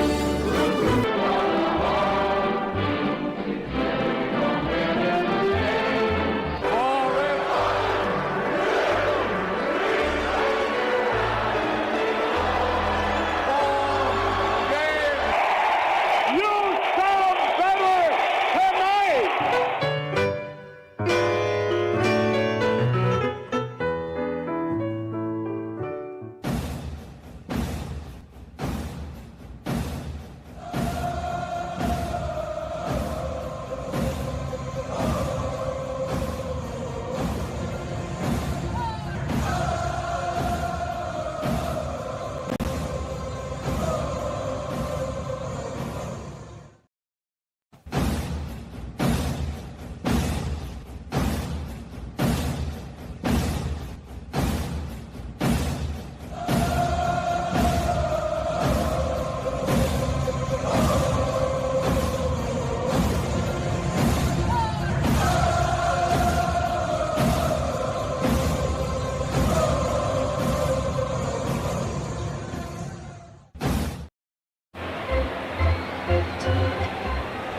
Braves trail by 2. Bottom of the 7th we go.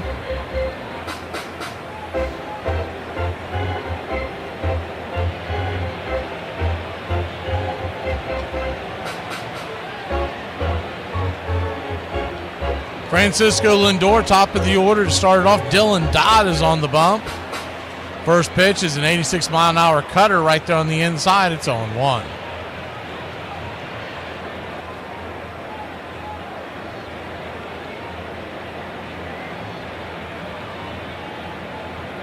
Lefty-righty matchup, the 0-1. Swing. Hammers it down the line. Foul. It's 0-2.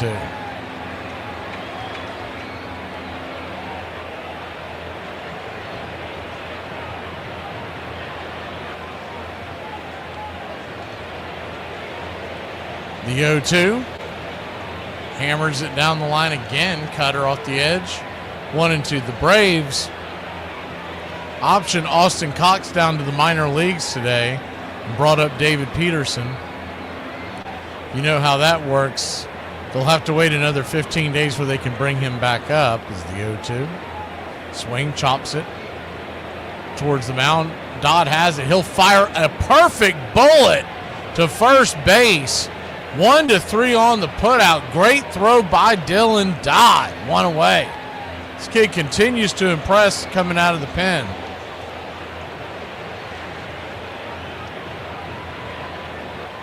That was a difficult play, and Riley was not going to be able to get to that. It was softly hit. Olsen, by the way, it'll go unnoticed, but Olsen had a great stretch there to get to the ball even quicker. First pitch on the way to Nemo is a swing and a miss at the cutter. It's 0-1.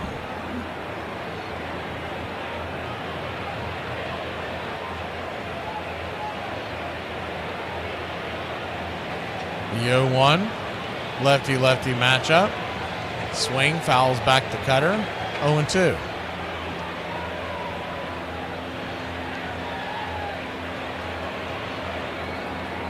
Hoping that weather clears up and moves quicker than what it's being projected. But right now they're talking about it starting just before game time tomorrow and then clearing up Saturday morning and starting just before game time on Saturday. The 0-2. In the dirt, 1-2.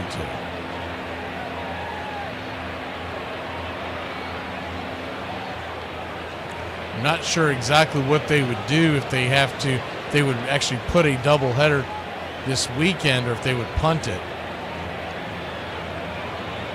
They'd have to get with Philly to figure out what works. The 1-2. They're going to say there's a check swing, strike 3. Must have just touched the bat on Nemo. As the ball went by, 2 down. Take another look at it. The ball, as it goes by, I think it hit the handle. It just hit the bottom of the handle, and that was the foul tip, strike 3. No argument from Nemo.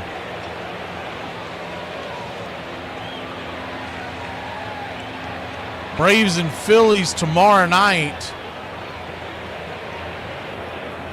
And the Phillies will send Mick Abel to the mound. We will counter with Bryce Elder. First pitch.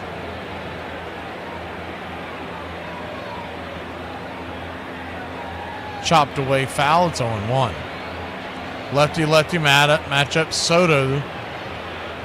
Remember, the Braves and Phillies are tied at the season series right now at 3 apiece. The 0-1. Down and away. 1-0.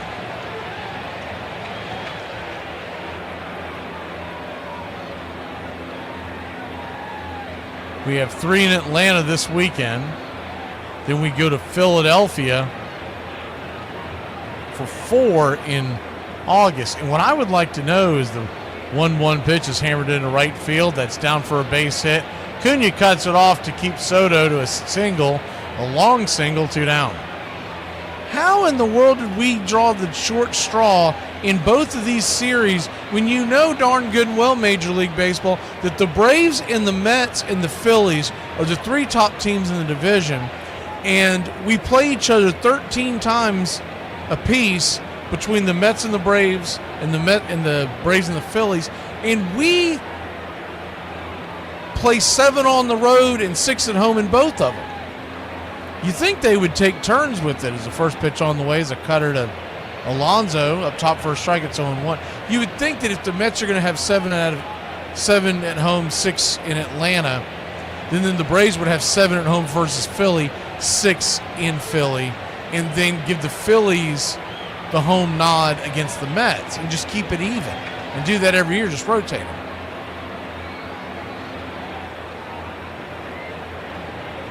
That's what old grandpa used to call dirty pool. That's what that is.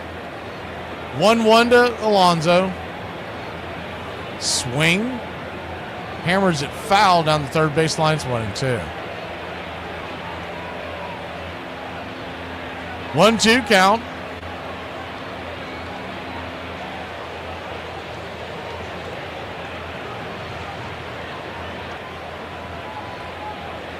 Lefty righty. Dylan Dodd looks in, flips it over to first. Alonso 2 for 3 with 2 singles and an RBI.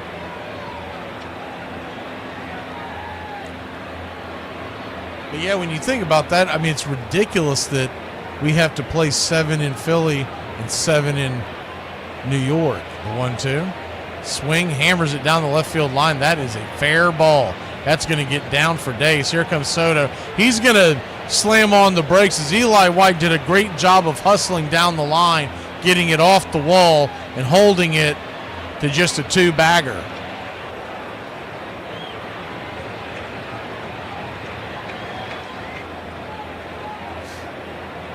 That cutter got way too much of the plate, and it was shot down the line. Great job by Eli. If Verdugo's down there, that's a run.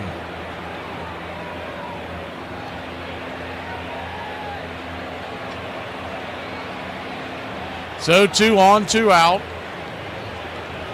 Murph goes out there to talk to Dodd. Set to face McNeil now.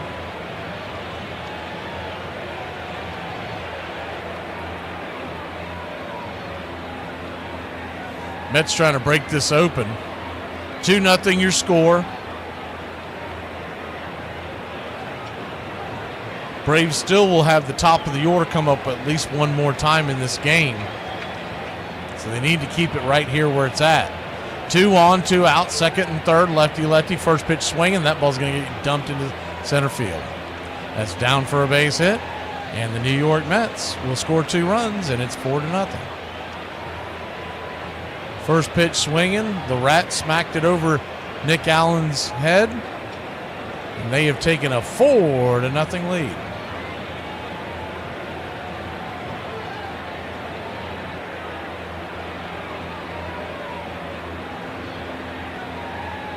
Nick Allen tried to make a leaping catch, but that ball was 3 feet over his head.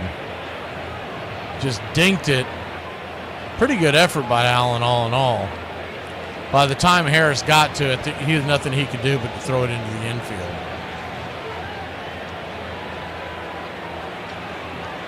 What are the Mets doing? Did anyone figure out what that is? Their celebration is like the Macarena or something? Like, what are they doing?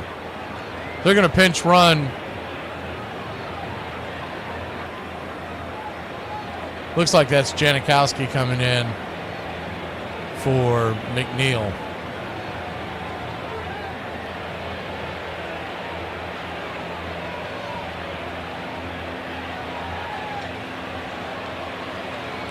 First pitch on the way, 93, right down the pipe. It's 0-1.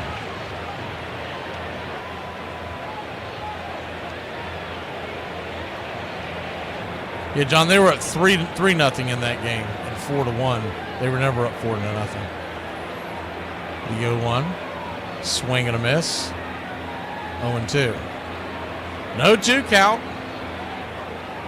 I don't know why they decided to speed up McNeil's bat either on that first pitch, laying a little cutter there over the plate. I think they would have came in on the hard stuff on a left-hander to start that at bat, but nonetheless, the 0-2, down and in, 1-2.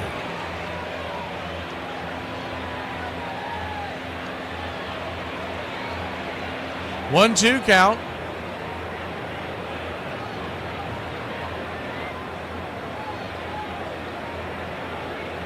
Lefty, righty.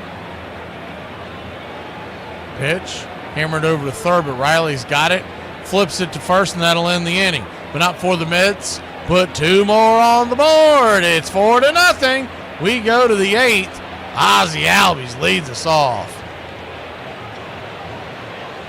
You may not be the girl of his dreams in the typical sense, but you can always be the feral swamp witch that haunts his dreams and sends him increasingly disturbing visions until he comes crawling on his knees, begging for mercy. Don't ever sell yourself short. No, you don't drink. You're just acting. In fact, last night at the bar, he was acting so good they had to carry him to his room. I just picked up a hitchhiker, and he seemed like a nice guy. And after a couple minutes, he said, "Aren't you worried that I might be a serial killer?" And I was like, no, the chances of two being in the same car. Can we move the rubber back, pitching rubber back? How about just like a foot? How about 3 feet? How about that? Have you ever thrown a ball 60 feet, 6 inches? Yes, I have. Have you ever hit the glove? Yes, I have. With a catcher squatting? So every time. It's almost nothing. Okay. Your son would barely know. No, that's not true. Right now there's a starting pitcher's $115 million on the IL right now. So that was, and relief pitchers, there's $48 million. And so this is going to cause more? Yes! What's happening now with the... Because my instinct is if I'm standing here and now I have to stand here, there's going to be a little more of a... All those guys you say are getting hurt with your pitching rubber 60 feet 6 inches. So maybe that's a problem. Oh, okay. So let's move it back to second base. You move the mound back, the pitcher's rubber back. I don't care how much. There will be an increase in injury. I woke up this morning and said, I was going to quit my job. But then I remembered I'm too fat to dance and too ugly to strip, so here I am. Stengel used a system he had learned long before while playing for John McGraw, platooning. Left-handed hitters would often be benched against left-handed pitchers. Right-handed hitters went for weeks without facing a right-handed starter. He also relied heavily on relief pitching. Braves Country Radio, your home for the classic call of Braves Country Baseball.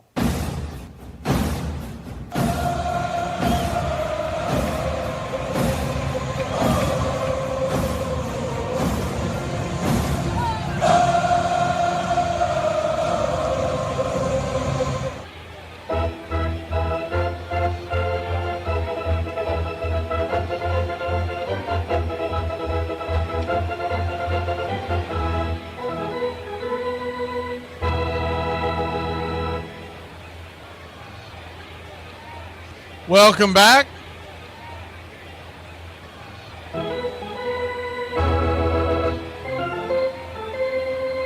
Righty-lefty matchup. Ryan Stanek, the pitcher. He throws the first pitch. It is a slider well below the knees, but called for a strike by Toon Payne.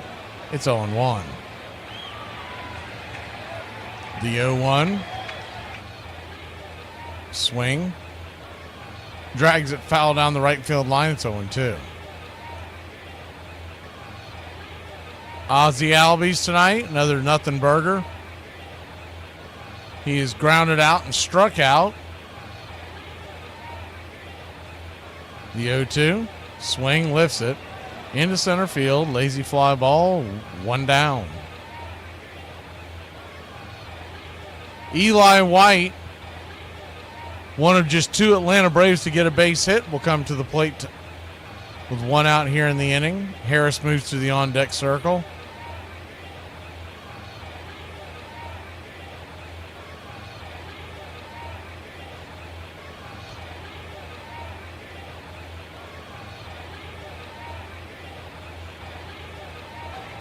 First pitch on the way to Eli is swung on and dribbled over to short.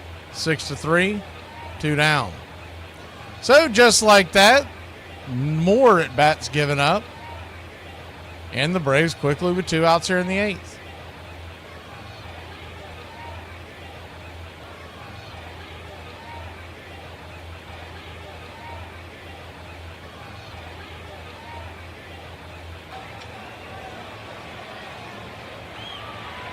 Two down. Harris, the batter. First pitch is a sweeper at the knees. It's 0-1. If this score holds, the Braves will have a losing road trip of 3 games to 4. The 0-1, swing and a miss, blew it right by him, blew his doors off. It's 0-2. If they can come back and find a way to win, they'll win the road trip at 4-3. They would win the series 3-1 here.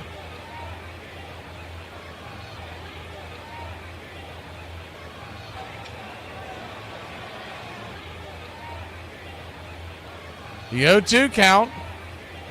Swing and a miss, strike 3. Blew it right by him.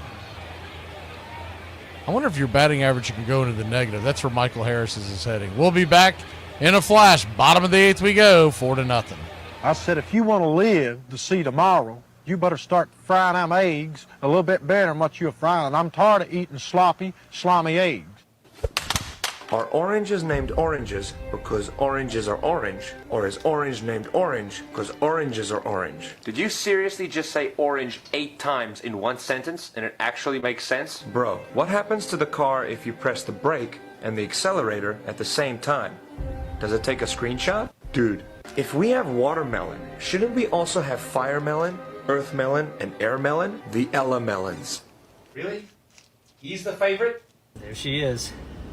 You guys have no idea how lucky I am that I'm married to her. Oh, hey. What are you looking at? I was watching you. You were coming up. Dude, you have a problem? You're like a creep. Oh, I miss you. Of course you do. It's me. I think George, having gone through everything he had gone through, he understood the moment in a way that certainly the young guys did not. This was not, hey, the first of many. This was the crescendo moment. There's 2 outs in the top of the 9th inning, and I go up to Brett and I said, hey, look, this guy's going to make the last out of the game, and don't go running all over the place, because I said, I've been through this a lot and never won, and I want to be the first one on the mound to congratulate you.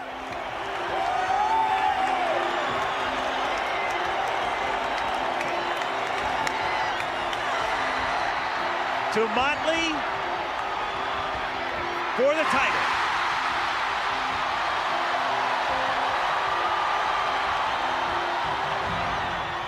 There's a moment I'll never forget. You know, I just saw on the news where they said people ought to check on the elderly. Well, I get up about 6 or 6:30. You can bring donuts.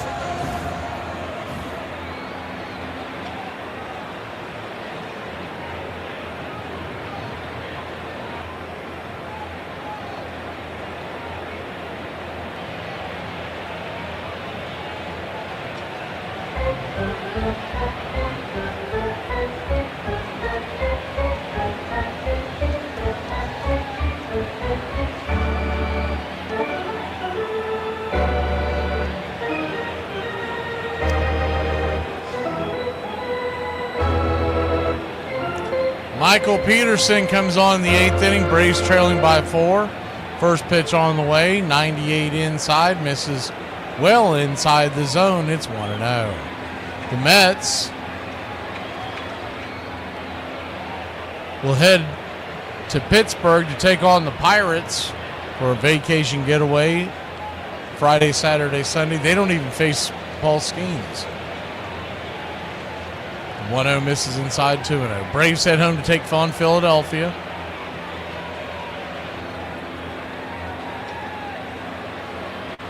The 2-0.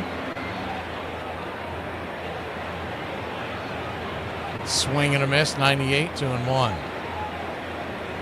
Following that, the Mets come right back home to face the Brewers. And then 4th of July weekend, New York will host the Yankees. Should be a fun one. 2-1. Swing and a miss, 98, 2-2. Man, this kid's got some stuff. I remember when he came up a few weeks ago. He can bring it.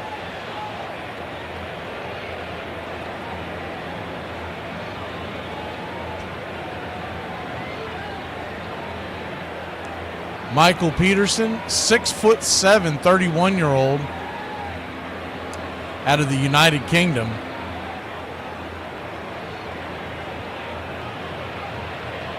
The 2-2, swing, lifts it into left field. Right there is Eli White, 1 down.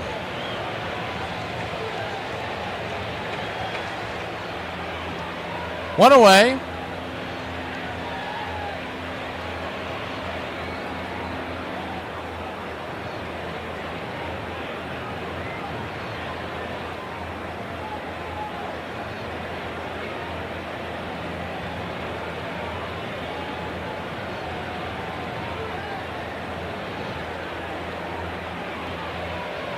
Torrens, the number 8 hitter, stands in. First pitch, 89 cutter at the knees. It's 0-1. I didn't understand why he got sent down last time, to be honest with you. I thought Peterson had some pretty good stuff. Thankfully, he had options, so we didn't kick him out there and the Orioles scoop him up. The 0-1. Swing, chops it foul, 0-2. Peterson underwent Tommy John surgery way back in 2021. They say he has an identical twin brother.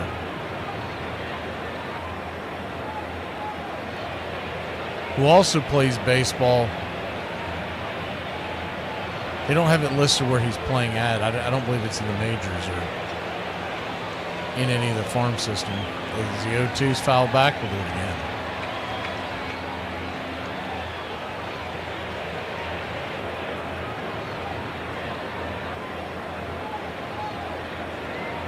The 0-2 from Peterson. Time is called. They're going to give him an automatic ball.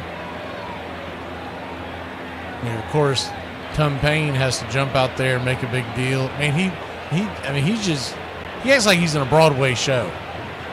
It is unbelievable the way he goes dancing out there. I mean, he must have danced 20 feet past home plate, the 1-2. 98 misses high. 2-2.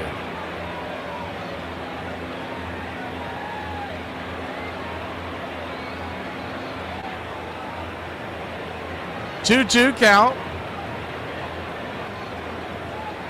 Down and away. Full count.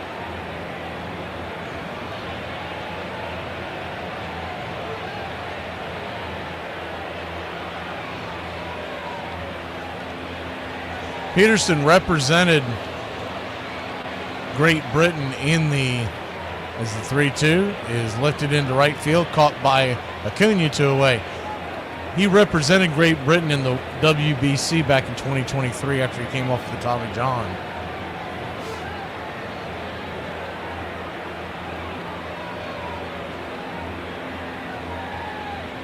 I don't see why they even send him back down. I mean, he's got 98.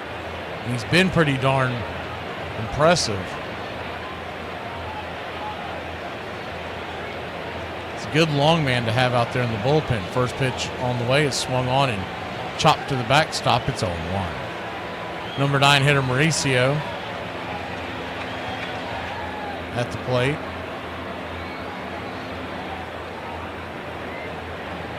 Grant Holmes just didn't have it tonight, but the Braves offense hasn't helped. I mean, they were non-existent so far. The 0-1, down and in, 1-1. We got one last chance, and you got to figure Drake Baldwin's going to lead us off. And then you'll go to Acuna, to Olsen, and if you keep the line going, Ozuna, Riley. And you'd feel a lot better about your chances if you only needed those 2 runs, but you never know. So I don't think they would send Diaz out there for a 4-run lead, but maybe they will just to get him some work. Remember, he did have to come in last night, so they may skip it. 1-2 count. I haven't seen a camera peer into the Mets bullpen yet.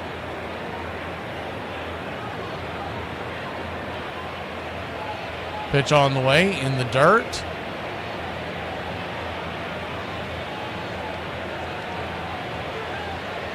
So a 2-2 count.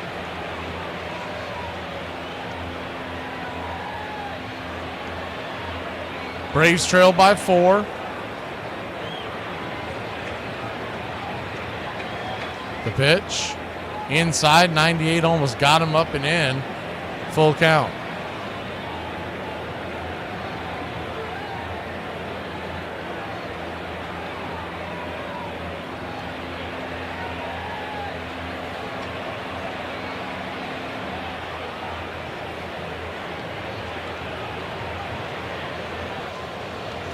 Payoff, swing and a miss, strike 3, and that'll end the inning. Well, we'll head to the 9th inning, see if we can put a scare into the Mets here. Man, get some offense, something. Allen's due up, but I figure it's got to be Drake Baldwin. You're the most beautiful, funny, loving girl I've ever met. You're perfect. But I want to see if I can try and find someone better. Hey, Braves Country! Braves Country is bringing you Braves Country Baseball. Braves Country comes to you every week. Hi, I'm Mac McGee, and we'll be bringing you play-by-play, pitch-by-pitch of your Atlanta Braves. It's free to listen. Please like and subscribe. YouTube.com/@Braves Country. Braves Country Baseball, for the fans, by the fans.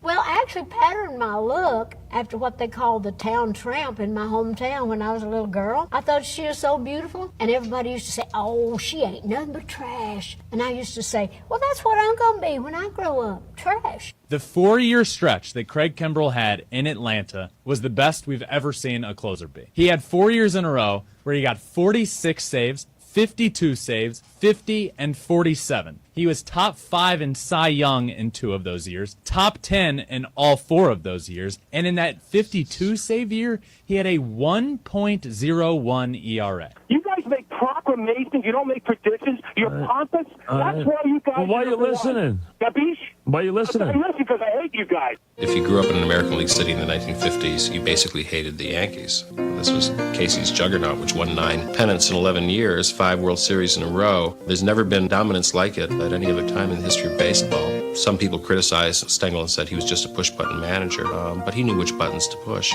So a wonderful thing that he had, in addition to the great stars like Mantle and Ford and Berra, he had an ability to pick up players who were seemingly at the ends of their careers, spare parts, Johnny Hopp, Enos Slaughter, players who he knew could perform one particular role, who could fit into this grand scheme that he had. God knows it worked.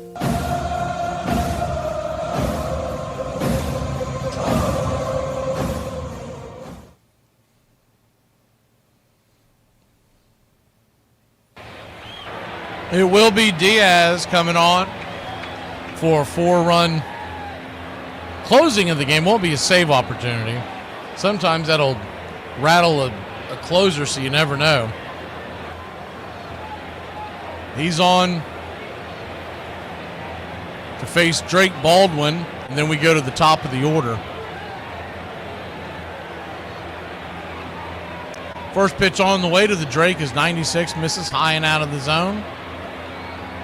It's 1-0.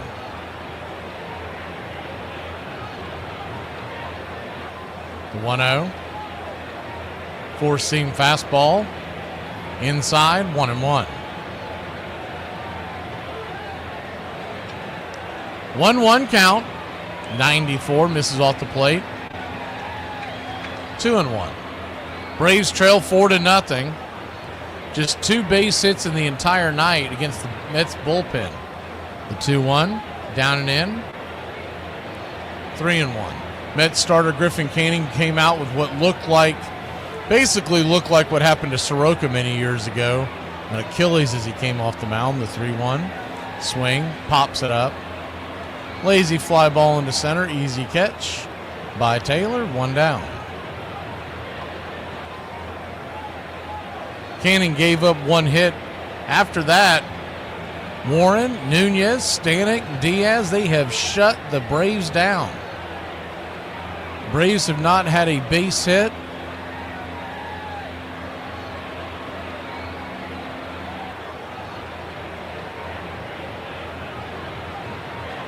since way back in the 4th. First pitch to Acuna is right there, 0-1. Ozuna hit a single that went under the glove of Taylor, so he made it to second on the fielding error. That was in the 4th inning. That was the last base hit. That was the last base runner. The 1-1 in the dirt, 2-1. The Mets have not walked anyone tonight. They have struck out 12. 2-1 count to Acuna. Olsen stands on deck. Pitch inside, 3-1.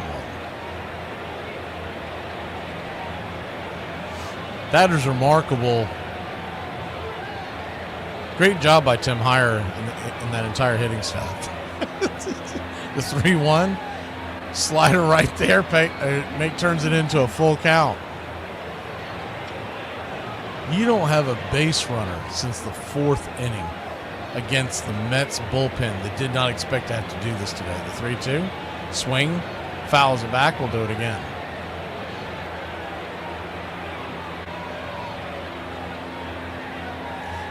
So there goes the theory that they get up for the big opponents, because they have not done it tonight.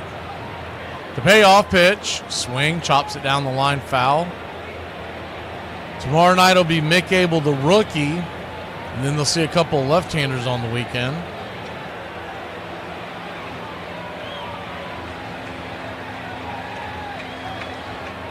The 3-2. Pops it up. Can of corn, shortstop, 2 down. We'll go over the series tomorrow in Braves Country today, noon Eastern for you Country Club members. Audio will replay before Game 1. Go over the entire series, the pitching matchups. Matt Olson, Braves' last chance. First pitch on the way is slapped into left field, and that's through for a base hit. And the Braves have 1 on and 2 outs.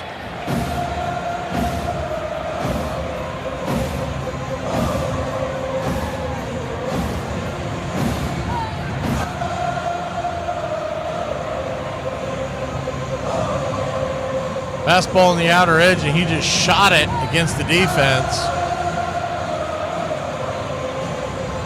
Marcell Ozuna will be the batter. First pitch, 98.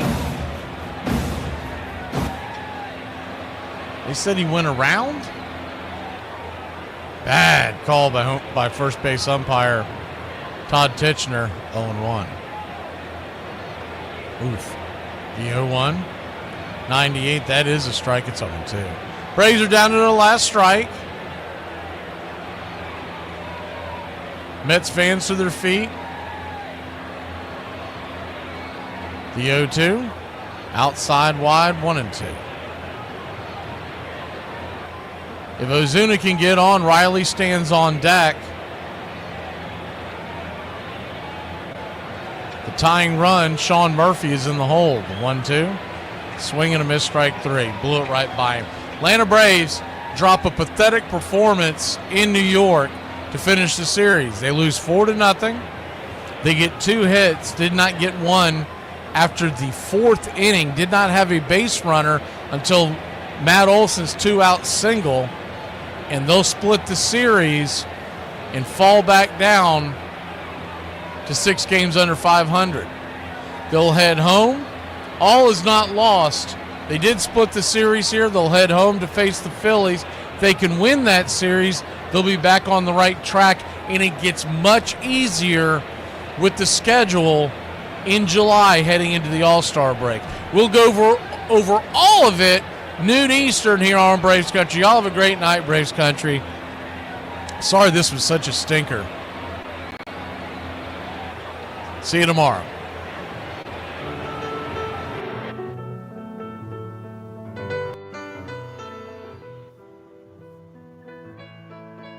Casey at the Bat by Ernest Lawrence Thayer.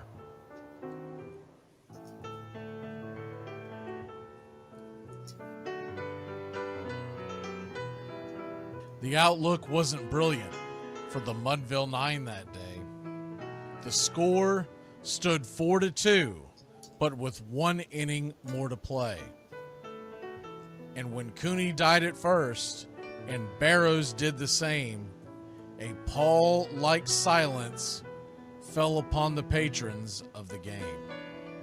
A straggling few got up to go in deep despair. The rest clung to the hope which springs eternal in the human breast.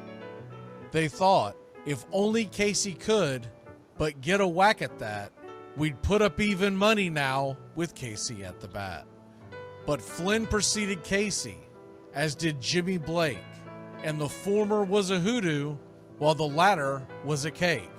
So upon that stricken multitude grim, melancholy sat, for there seemed but little chance of Casey getting to the bat. But Flynn let drive a single, to the wonderment of all, and Blake, the much despised, tore the cover off the ball. And when the dust had lifted and men saw what had occurred, there was Jimmy safe at second and Flynn a hugging third. Then from 5,000 throats and more rose a lusty yell. It rumbled through the valley, it rattled in the dell. It pounded on the mountain and recoiled upon the flat, for Casey, mighty Casey, was advancing to the bat. There was ease in Casey's manner as he stepped into his place. There was pride in Casey's bearing, and a smile lit Casey's face. And when responding to the cheers, he lightly doffed his hat. No stranger in the crowd could doubt 'twas Casey at the bat.